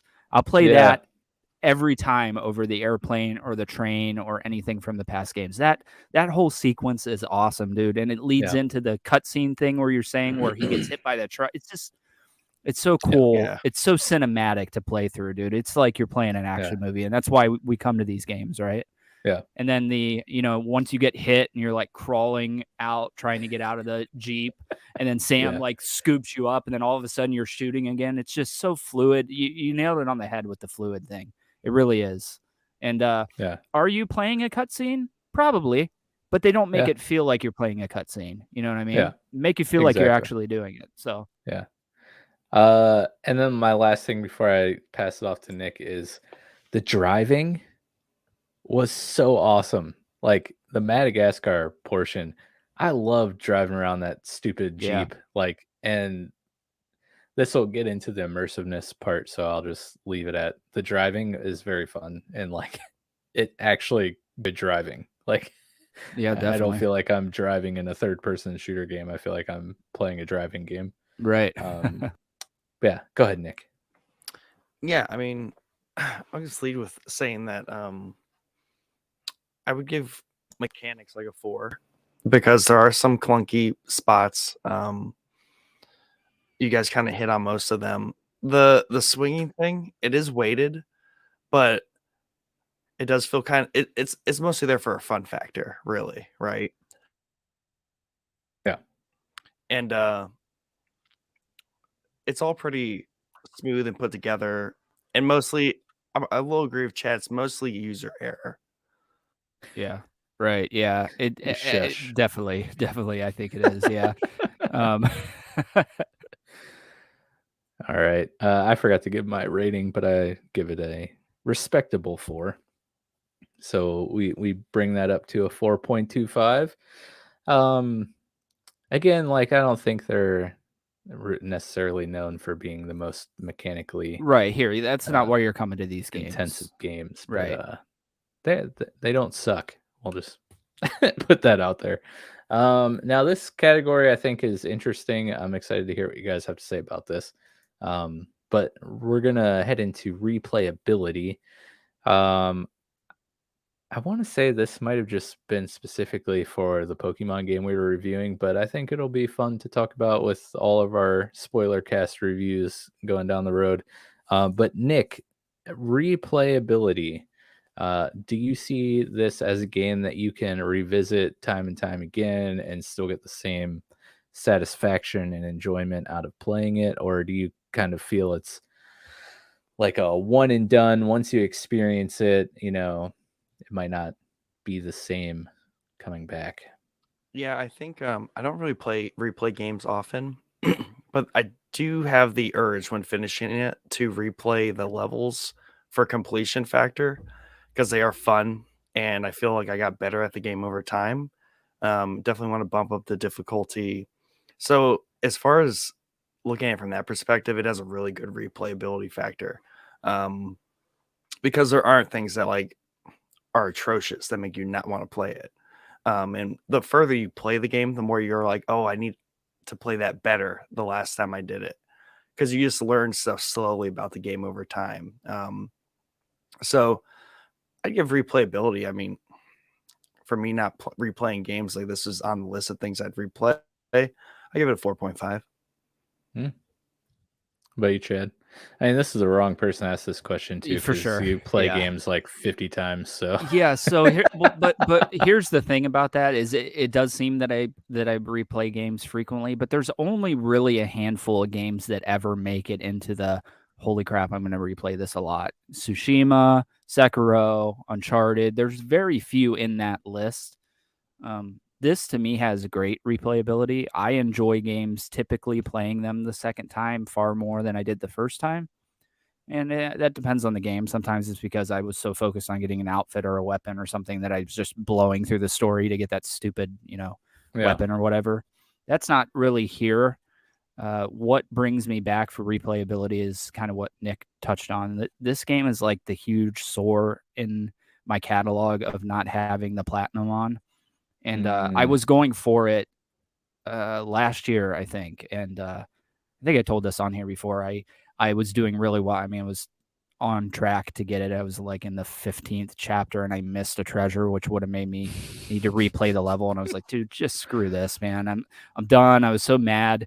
I do need to replay it and get the platinum because it's just, I've played the game like 6 times, dude. Like I should have the platinum on this thing for sure. So, but on top of that, it's also the story, the immersion, the action set pieces, the cool chase scenes, all that stuff that makes this an easy 5 replayability for me. Just because they're fun to play, even if you're jumping in to just do the Jeep chase or, just do whatever, the auction house sequence. Like it's just a fun freaking game to play. So yeah, I think it's got very high for me personally. Interesting. So I think I'm going to be a damper on this parade, unfortunately. I will caveat that with saying I kind of borderline speed ran the game just to make sure that I played through the story by the time we did this episode. That got delayed. So yeah. I could have taken my time, but so like I didn't do any treasure hunting really. I just kind of like followed the story and didn't explore too much of the areas. So in that case, also like, reading some of the stuff that got picked up, like I would like to probably go back and do that. But as far as like games like this that are so heavy on the story, like I've experienced it, right? Yeah. and it's a fun journey through the story, but since it's so heavy on the story, like, I don't know how many times, like, I don't know if I replayed any of the first 3 outside of, going for stuff for platinums, so I don't know, I'd probably give this, like a 3.5, but it's not, like, I don't want it to come across like, I had a blast playing this game, and I love it, but would I go back and play it again outside of, you know, picking up treasures and trying to 100% the game? Probably not, but that's, like, this style of game for me is regardless if it's Uncharted or Fallen Order or insert whatever other story-driven game, I probably wouldn't replay those either, you know? So that's kinda where I sit on this, and I feel bad because my 3.5 is gonna bring down our rating, but it's still, a solid 4.25, so Yeah, overall, yeah. I think it's still pretty good. Yeah, it's just I think it's just depends on what kind of gamer you are. I personally am a story-driven single player dude, and this is like the pinnacle of story-driven single player games. So it's like Mhm. really hard for me. I don't know. I just love this game, dude. Like I said, it made it into the small list of games that I will always come back to if I don't know what to play or if Yeah. there's a gap in the games that are releasing. One of these games is going to make it, and eventually it's going to be Uncharted 4 again. You gotta get that pesky last treasure, Oh man, man. I was so irritated by it because it's once you get to Libertalia, there's a point where you like rope and then drop down into Libertalia, and it was up on the ledge, so I couldn't get back up to it, and I would Oh, have had to replay. I think I probably could have just replayed the chapter, but it's like towards the end of the chapter, I was just like, dude, screw this. I was yeah. like doing so good, and one thing screwed me up, you know? Yeah. Um, totally understandable. Let's move on to the immersiveness and experience category, which I think this will be a fun chat because again, Naughty Dog just nails this, I think. Um, Nick, I think he might be dead. So It looks like why it, don't yeah. you start us off, Chad? Yeah, so immersive wise, this goes into a lot of the stuff that we've already talked about, the story, the mechanics, all that stuff. I think it's very, very immersive. It locked me in within the first chapter of the game, really. Seeing the backstory of Nate. I was really immersed throughout the entire thing and the experience as a whole. When you look at everything, we kind of said that, yeah, maybe the replayability is not that great. Mechanics, they've never been that great. The shooting's kind of meh. Mhm. It could be better. But when you're looking at the experience as a whole, I think that's what builds this package for me completely. And it goes back to whether it's the chase scene or any of the cool sequences in the game, you can't help but be immersed in it because you're living, you're driving Nate through this journey, Mhm. and he's gonna die if you don't if you don't do it. Yeah. That being said, I can see where like the jump or not grabbing the ledge kind of Yeah. breaks the immersion a little bit. Yeah. But like I said, I tend to enjoy games the second time through. This game, once you know it and you can actually go through all these sequences beginning to end, you know how they pan out, it just becomes a better package because you're losing the I don't know what to do factor here. You know what I Yeah. mean? Yeah. You do know what to do. So you know which Jeep to jump on and when to jump off of them and all that stuff, which section to drive in during that chase scene. It just makes everything such a fluid and immersive experience. And that definitely comes on the second playthrough with knowing the game, I would imagine. There's probably some people that had no problem with playing through it the first time and being immersed in everything. But yeah, I'm sorry. I feel like I'm giving this everything a 5 on this thing, but I gotta give the immersion and the experience a 5. It's just the whole package, dude. It's 3 games worth of building to this point, and it's the cherry on top of that entire experience. If you got into this game and didn't play the other 3, I don't know that you're gonna. I think you're really doing yourself a disservice, to be honest with you. I think you're not going to get a lot that's going on. You know, you're going to walk through the normal life attic scene and not even understand what any of this crap is. You're not going to really care when Elena comes and it seems like she's maybe going to leave Nate. You know, a lot of the big heart tugging moments are not felt as deeply if you did not play through the first 3 games. Yeah, so I was super invested in Nate and Elena's marital problem. Yeah. I mean, I gotta be honest. Like when she came towards the end there, I mean, even the way she was talking, I was like, she's gonna leave Nate. Like that's how the story's gonna end. So yeah, they just do a good job at keeping you, you know, or at least for me personally, sinking their claws in and holding me through to the very final cutscene. To the epilogue, which is amazing. One of the best parts of the game, honestly. So yeah, and we didn't even touch on we dropped a ball there on the story wise. So while we're here, I want to touch on that. But like the 2 different endings or possibilities of continuing on Uncharted, you know, come at the end of the game here, and that is one.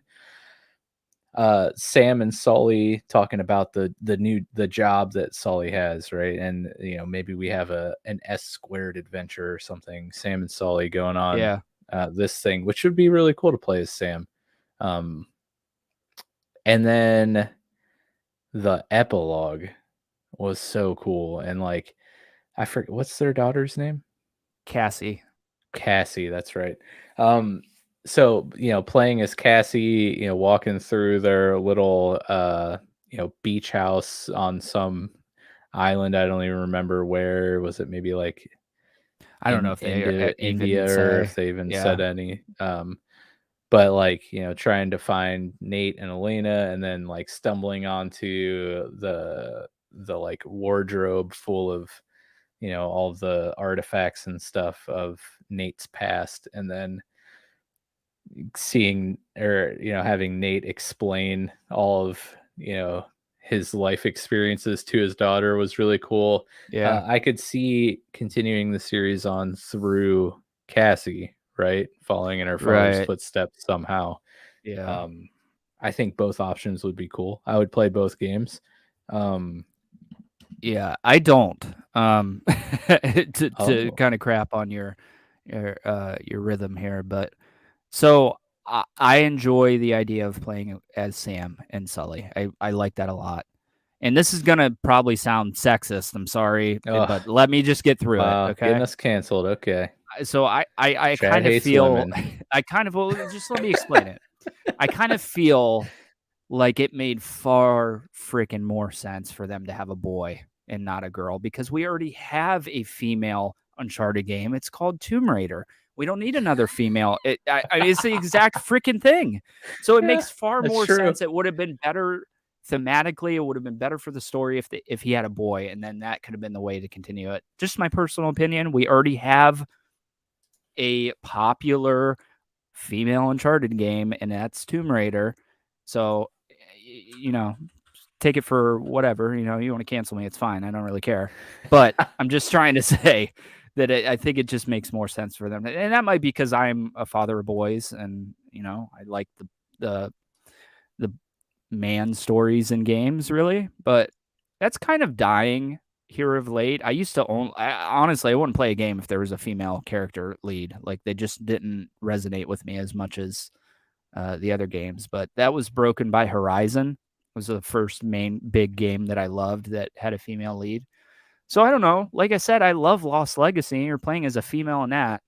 So I just thought, like, yeah, here we already have Tomb Raider. We don't need Cassie Raider, you know? It would have been cool if it was, you know, Tommy Raider or whatever. I mean, I guess, like, it's not a video game, but we do already have Uncharted, and that's Indiana Jones. But that's not a game. Yeah. But I will say the thing that leads me to Cassie carrying on the franchise is the fact that she is voice acted by Caitlin Dever, who is an up-and-coming actress who you may know from a show called Last Man Standing, Tim Allen's show. She plays Eve Baxter.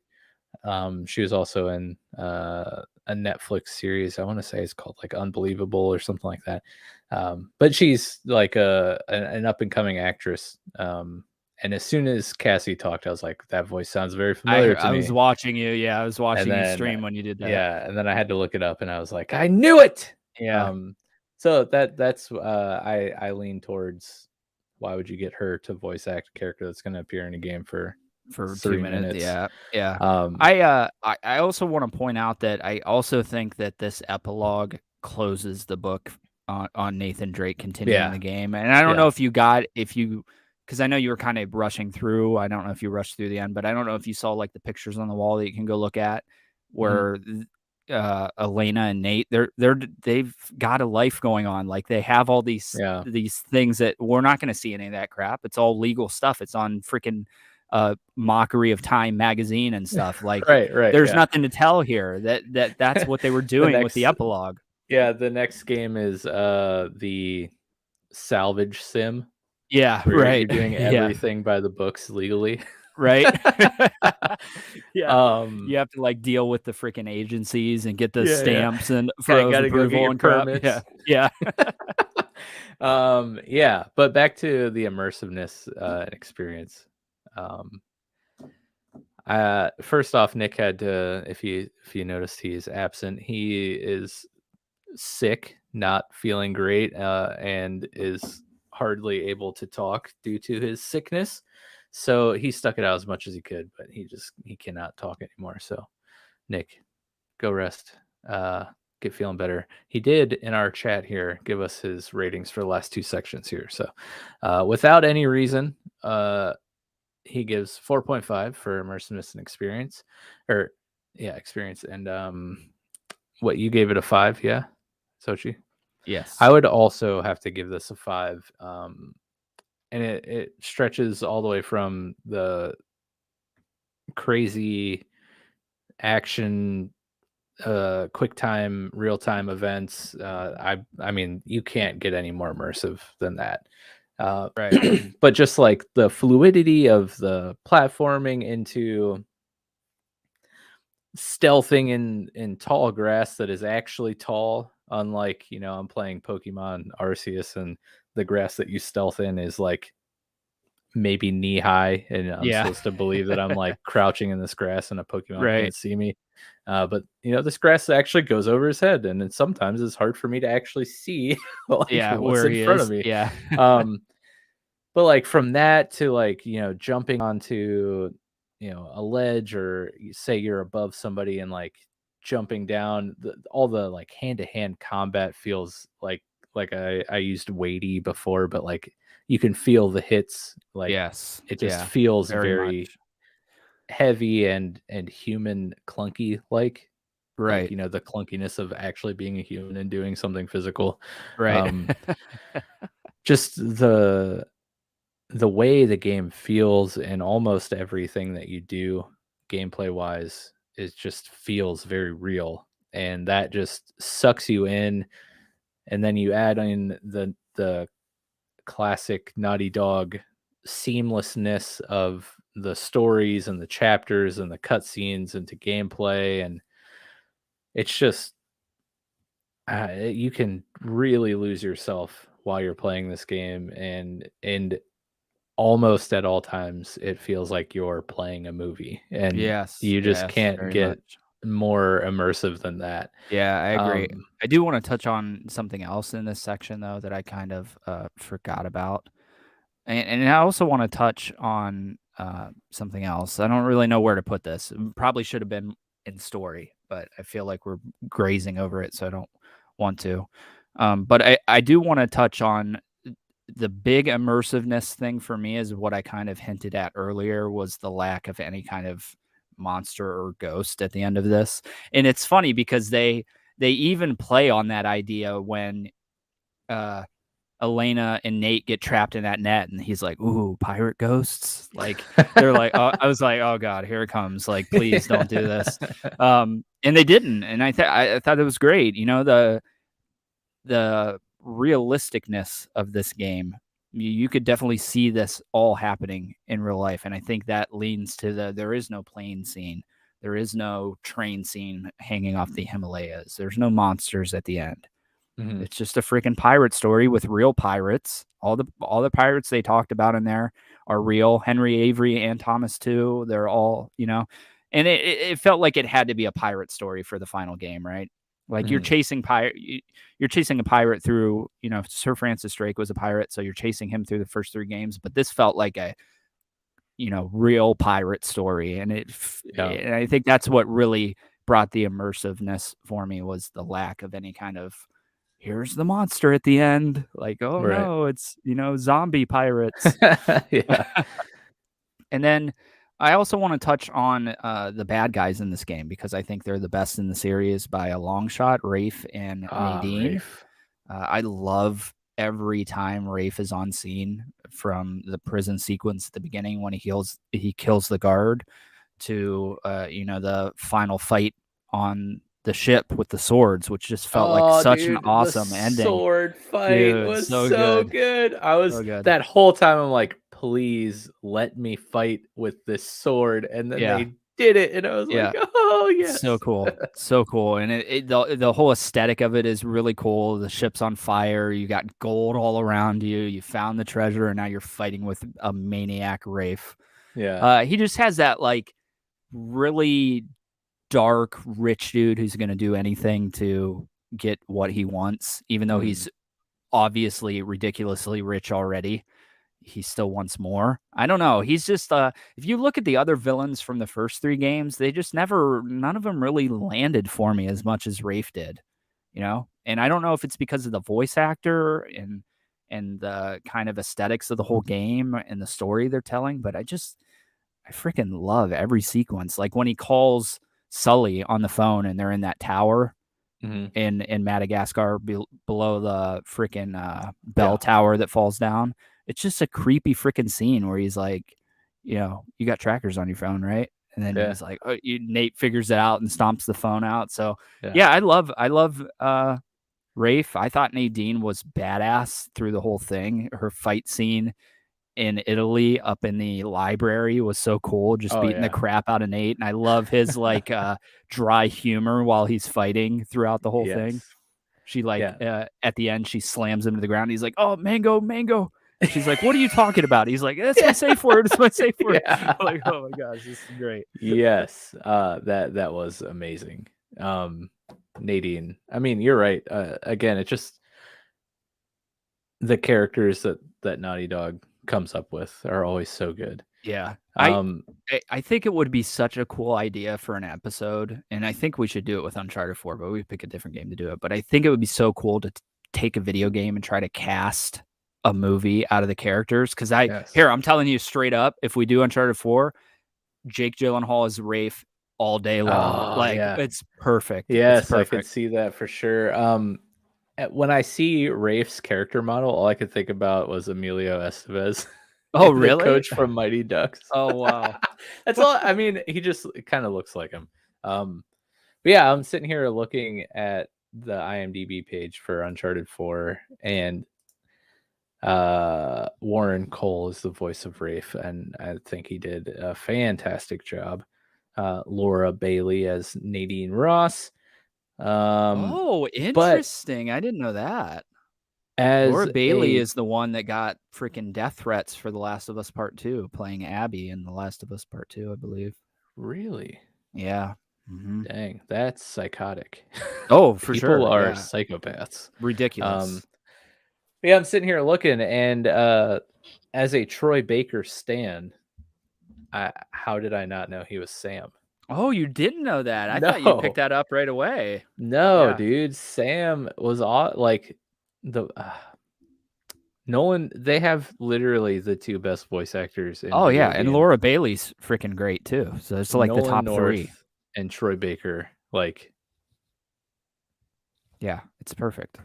It's perfect. And it's funny because I got to be honest, and I think we're maybe going to touch on the Uncharted movie at some point during this episode, maybe if we have time.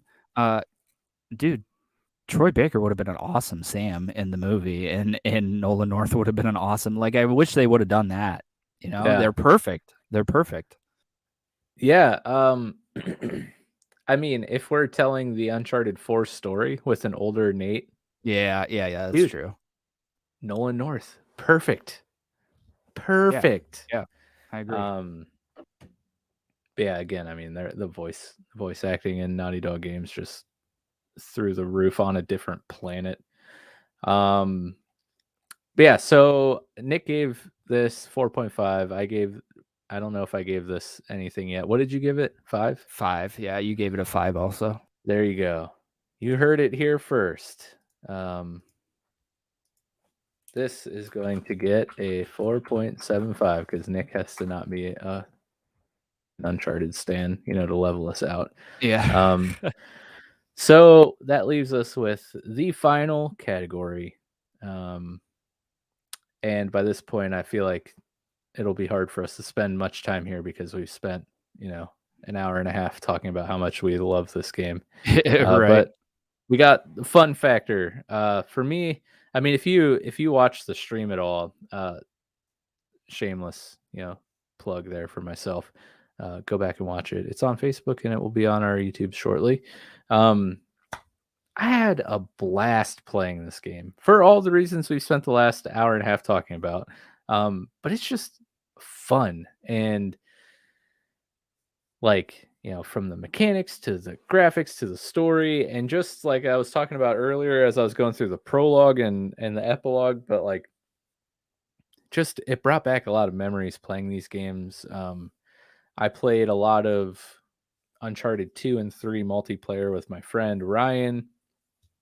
So even though this does it have multiplayer? I don't even know. I mean, I'm playing it in 2022, so it's not like I would be able to play it. Yeah, it did. I don't think the Legacy Edition, the new ones, brought the multiplayer over. But underrated, really. Yeah. They were fun. They're fun. Yeah. But like we would always have we'd always joke around with each other whenever we would talk about playing the game, or like we'd be hanging out or whatever and be like, all right, yeah, I'm just gonna, head home and go hang out with Nate, hit the sticks with Nate or whatever. We would always but yeah, it just brings back a lot of memories like of playing those games, but then like my memories with talking about and playing the games with my friends. And it's just a fantastic game. It's super fun to play. Like the thing that I appreciate so much about Naughty Dog is the diversity they have in their two like mega franchises with The Last of Us and Uncharted. I mean, The Last of Us is like a very weighty and bleak, like dark, brutal story.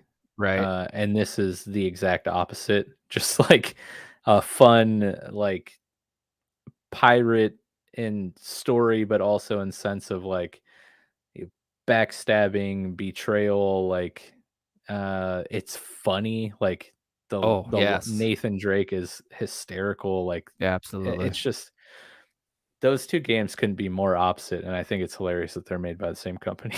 Like, right? Yeah. But like it's just from gameplay to memories to dialogue in the game, like it just had a smile on my face the whole time I was playing this game. So easy 5 for me. Yeah, I would agree with you. Uncharted was the first Uncharted game was the game that was responsible for getting me back into single player games.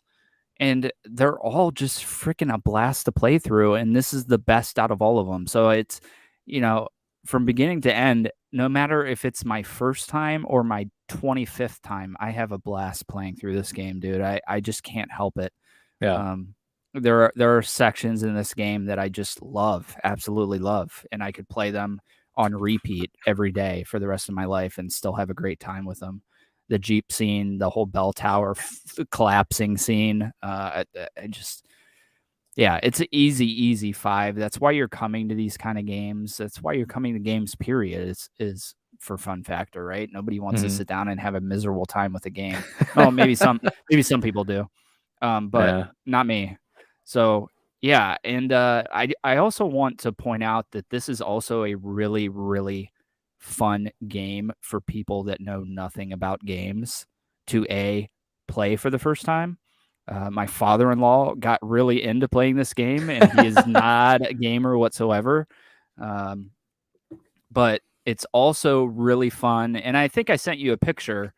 It's really fun for people to watch as well, because you're watching movie. Yeah. Kirsten loves watching through these games. This is her favorite game. Anytime it's on the TV, she's sitting down. Anytime the boys are in the room and I have Uncharted on, I sent you a picture. They're locked on the screen, dude. It's just a fun freaking game to watch and play. Yeah. So yeah, it's an easy 5 for me. Like I said, with one of the other categories, I'd give it a 10 if I could. So yeah. And Nick gave it a 5 too. So nice, solid 5 out of the Show Boys here. So I think looking here, needless to say, we are huge fans of the game. I'm going to do some quick math. So let's see.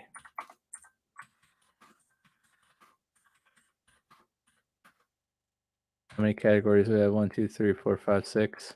Yep. We got a I'll just round up because we're doing quarters. A solid 4.75 rating all around from the Show Boys. So, I'm glad we had Nick here to like bring us down, and then my terrible replayability rating to make it look like we're just not fanboying out. But really, we are fanboying out because this is a great I'll be honest, I'd give this game a 100% out of 100% for my money. There's nothing I would really change about it, to be honest. Yeah, great game. I'm so glad that I got the chance to play it. So thank you, Nick, for letting me borrow your PS4.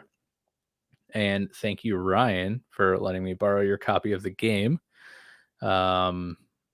Yeah, there was also a movie that came out recently. Yeah. Uncharted. Tom Holland, Mark Wahlberg, and other people were in it, to fill out the cast. So let's talk about it. I saw it. My wife and I went and watched it. You've seen it. Yes. Nick hasn't, so this actually works out. It's perfect, right? What'd you think?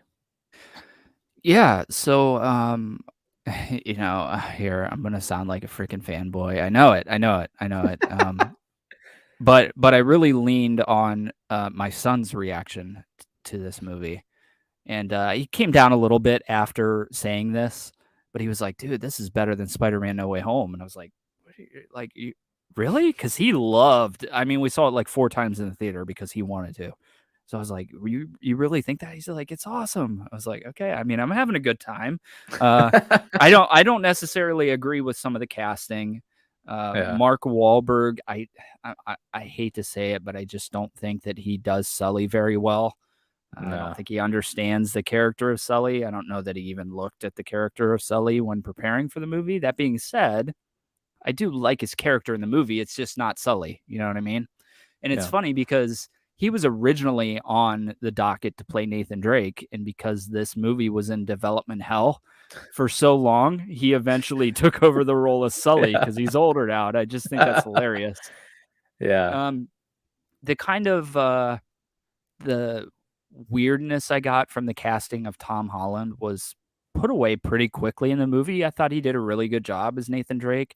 The gum stuff I didn't understand. I don't know where that was coming from. He was chewing gum a lot in the movie, and they were making like a big deal of it.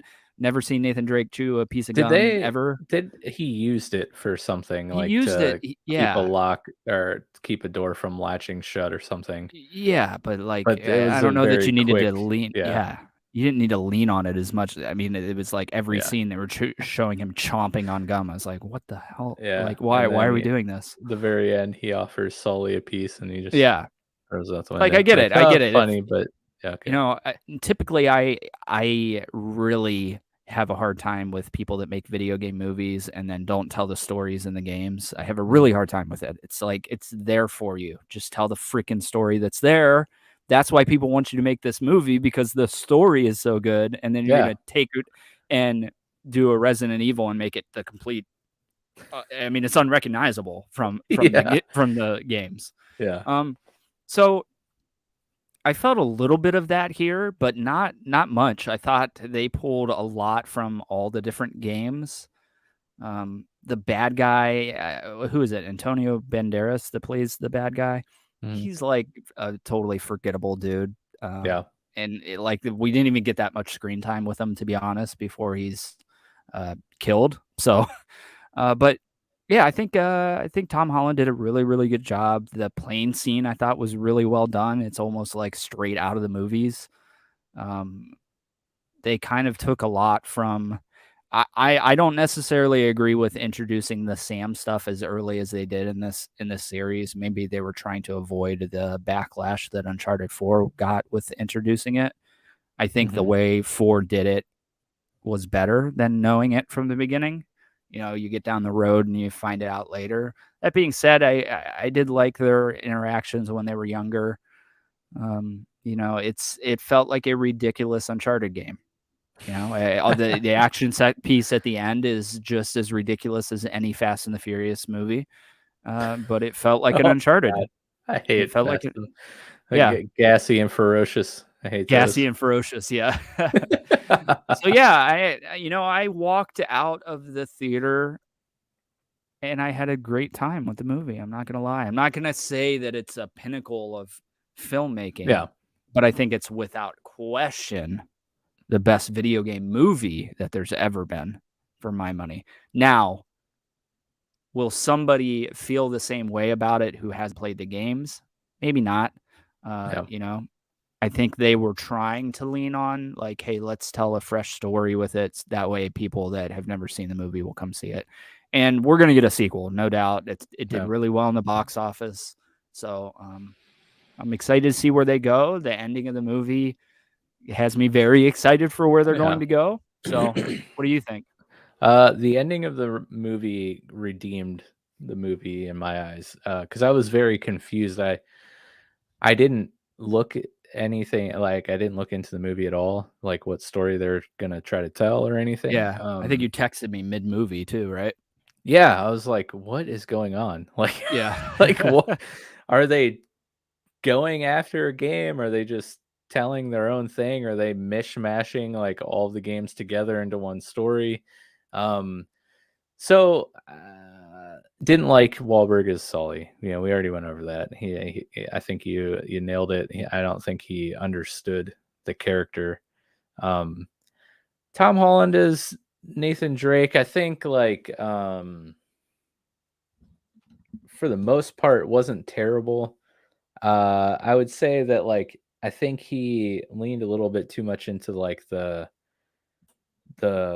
macho bravado side of Nathan Drake. And well, he said it's funny. Yeah, because he had comments about like he really tried to like play and he regretted action hero thing, and he was really concerned about like how if he looked like actiony enough in certain shots. So like I remember reading that. You're very right.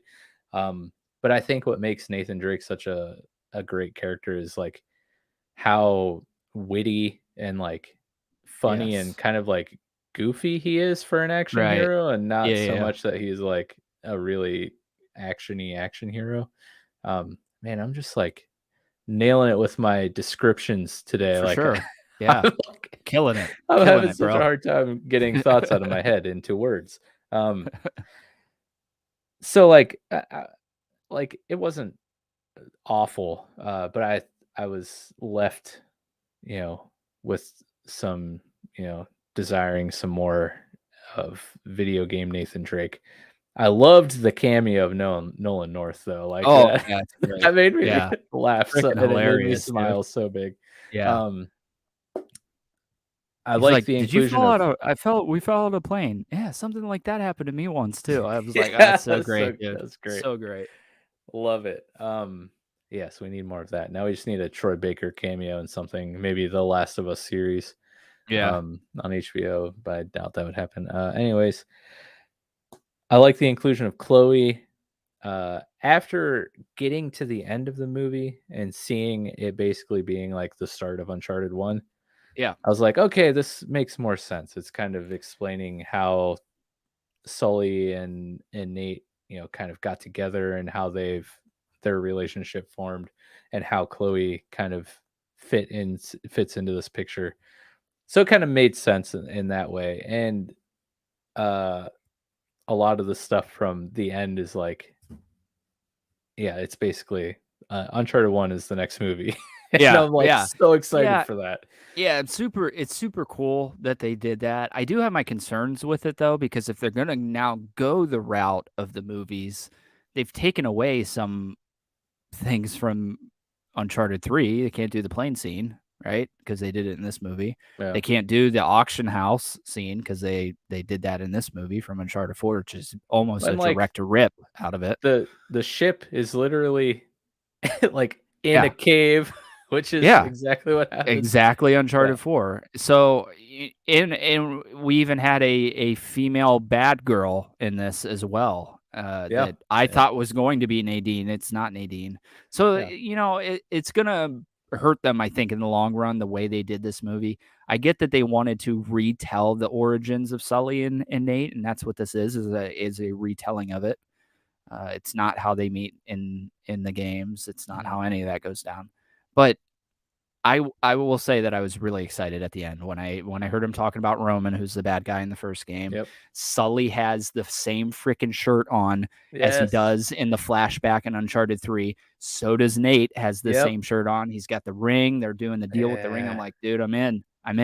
I thought Tom Holland, he exceeded my expectations of what I had going into the movie for him as Nathan Drake. I don't think that he's great. I think there's far better actors that would have been a much better Nathan Drake, including Nathan Fillion, who nailed it in a YouTube movie. Oh, yeah. Great fan film. But I get that he's like 50, right? And they're trying to probably build a franchise, and they want the younger Tom Holland. So, I thought he did fine. I thought I was there for it. I had a fun time. Brady had a blast with the movie. He loves the Uncharted games, so yeah. I feel like they did a good job like fitting in all of the iconic Uncharted stuff though. Like when he puts on the holster, like nothing is more iconic than Drake's gun holster. Like right. I was like, oh yes, and he's got like the Uncharted 3, I think, like the white long sleeve shirt on, or is that 2? I don't remember which one. But I was just like, it's 3. Yes, this is amazing. He's wearing the thing. Yeah.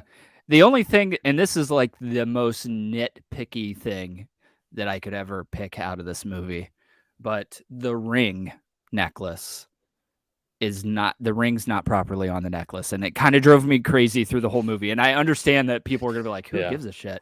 But it's in the game it's looped through it and pulled tight. Here it's just on the necklace, and it was like, dude, like, come on, dude. Did you look at the game? You couldn't just do exactly what they did in the game, and it would have looked better because it sits better than it's sticking up and all awkward when it's just on the necklace. But it's like little things like that get to me. That was the thing, like when we did the Star Wars episode on The Last Jedi. It was the little things that were adding up, and that's one of the little things here that just every scene I was like, God, I just want to fix that real quick. It's your arrow quiver. Yes, it is. Yeah. Yeah. But I think at the end of the day, it was still like a fun watch, and by far is far and away from the worst video game movie I've ever seen. So, I anxiously await the next one. I'm assuming I'm sure they want to make money. Unlike Warner Brothers, they like money. That was Nick and I were talking about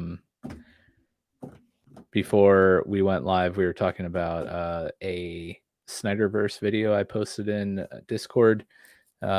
Basically, some dude is putting together pieces of evidence that heavily suggests the return of the Snyderverse, mainly due to the Discovery and Warner Brothers merger, and the Discovery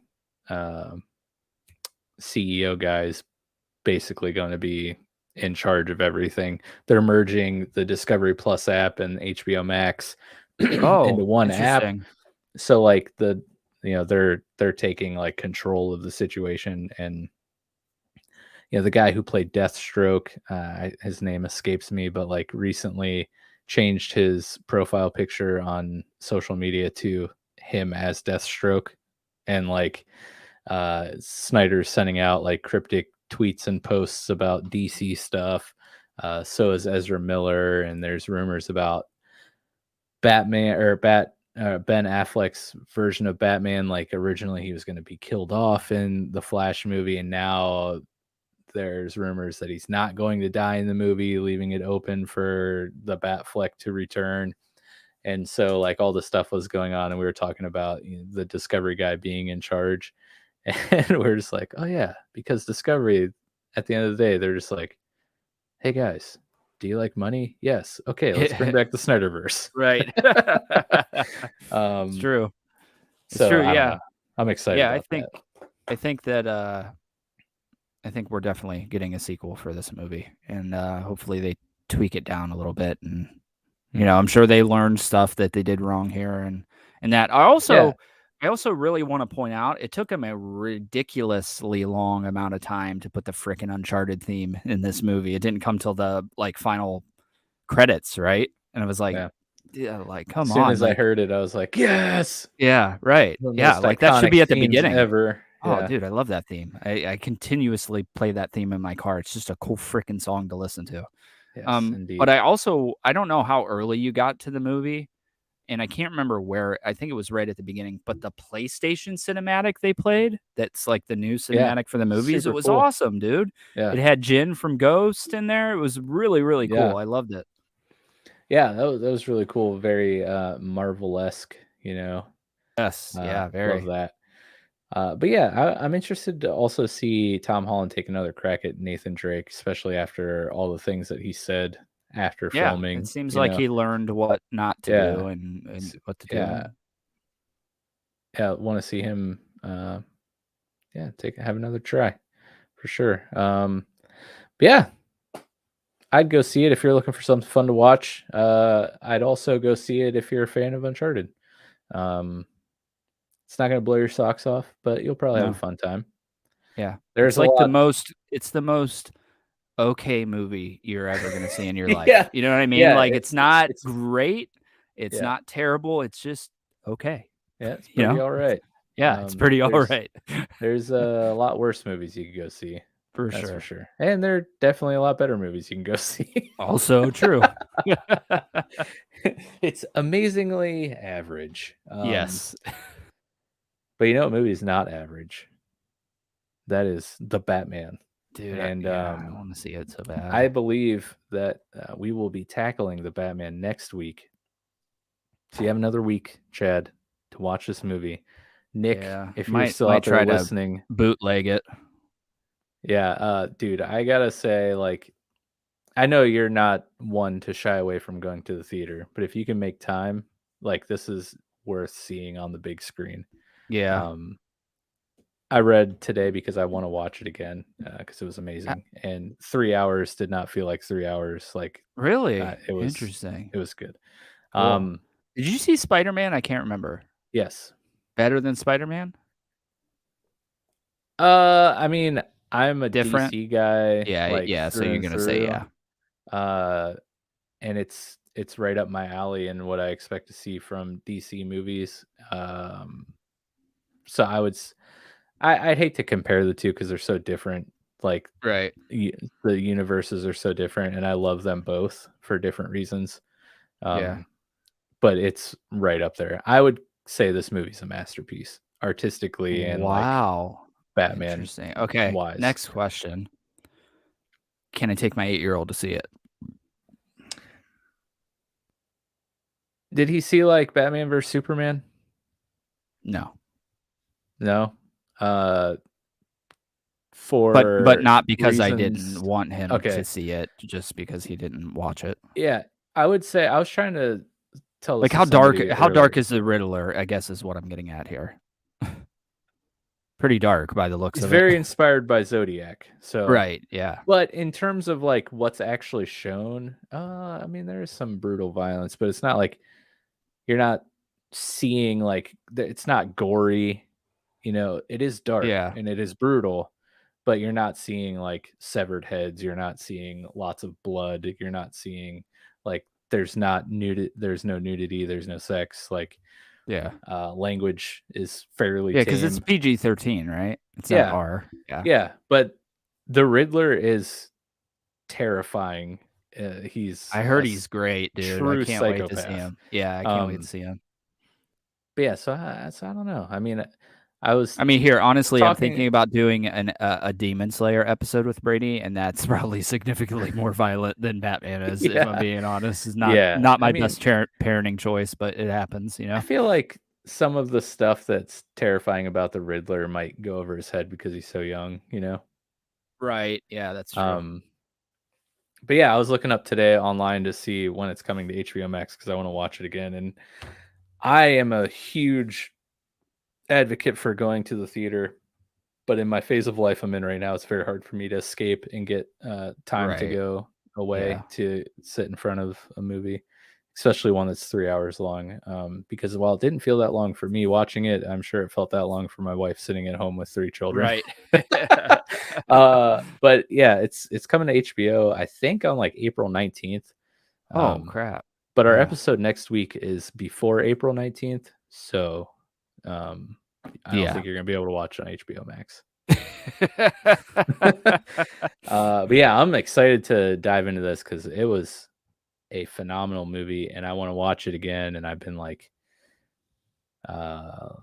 looking up stuff about it all day today, just because I can't get enough. And Paul Dano, who did the Riddler, was so good. Dude, I told you that great. He played like a teenage friend of Tony Soprano's son in The Sopranos, Paul Dano. Okay. And I saw like a picture of him. I was like, holy crap, that's that guy that's playing the Riddler? I'm like, holy crap. Like he was like 14 in the Sopranos. maybe a little bit older, but he crushed it. It's just, dude, the trailers looked freaking awesome. So it's not shocking to me that it's as good as people are saying it is. I thought it looked awesome in the trailers. So yep. So make sure you guys tune in next week because we'll be diving into that. I'm sure we could probably convince Jordan to come on because he loves talking about comics and Batman and all that fun stuff, and he will have way more knowledge about the universe and the film and the characters than any of us. So be looking forward to that. Make sure you check out our Patreon, our merch shop, links in the episode description, patreon.com/showboyspodcast. Make sure you join our Discord, which I realized at the very beginning of this episode, I totally forgot this week to post the Answer the Boys topic. So sorry, guys. I'll make sure I do that next week for the Batman. But Discord's the best place that you'll be able to stay up to date with, what we're doing. We have our streaming partners, Peace, Love, Ames, and BioCiv, and Chad's been streaming a lot, and I've been streaming rarely these days, but I still do every once in a while. We throw all of our links to our streams in there. There's channels for video games and what you're watching and music and all that fun stuff. Plus, it's a great place to interact with, all the other listeners out there, as well as, get to chat with us throughout the day. So go ahead, jump in Discord. The link is also in the episode description. And yeah, you got anything you want to say before we head out of here? No, not at all. I think I've said everything that I want to. All right. Well, hope to see you guys in Discord, and we hope to see you next week on Thursday. In the meantime, enjoy our Slayman intro song, and we'll see you around. Good day.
Mike's gone.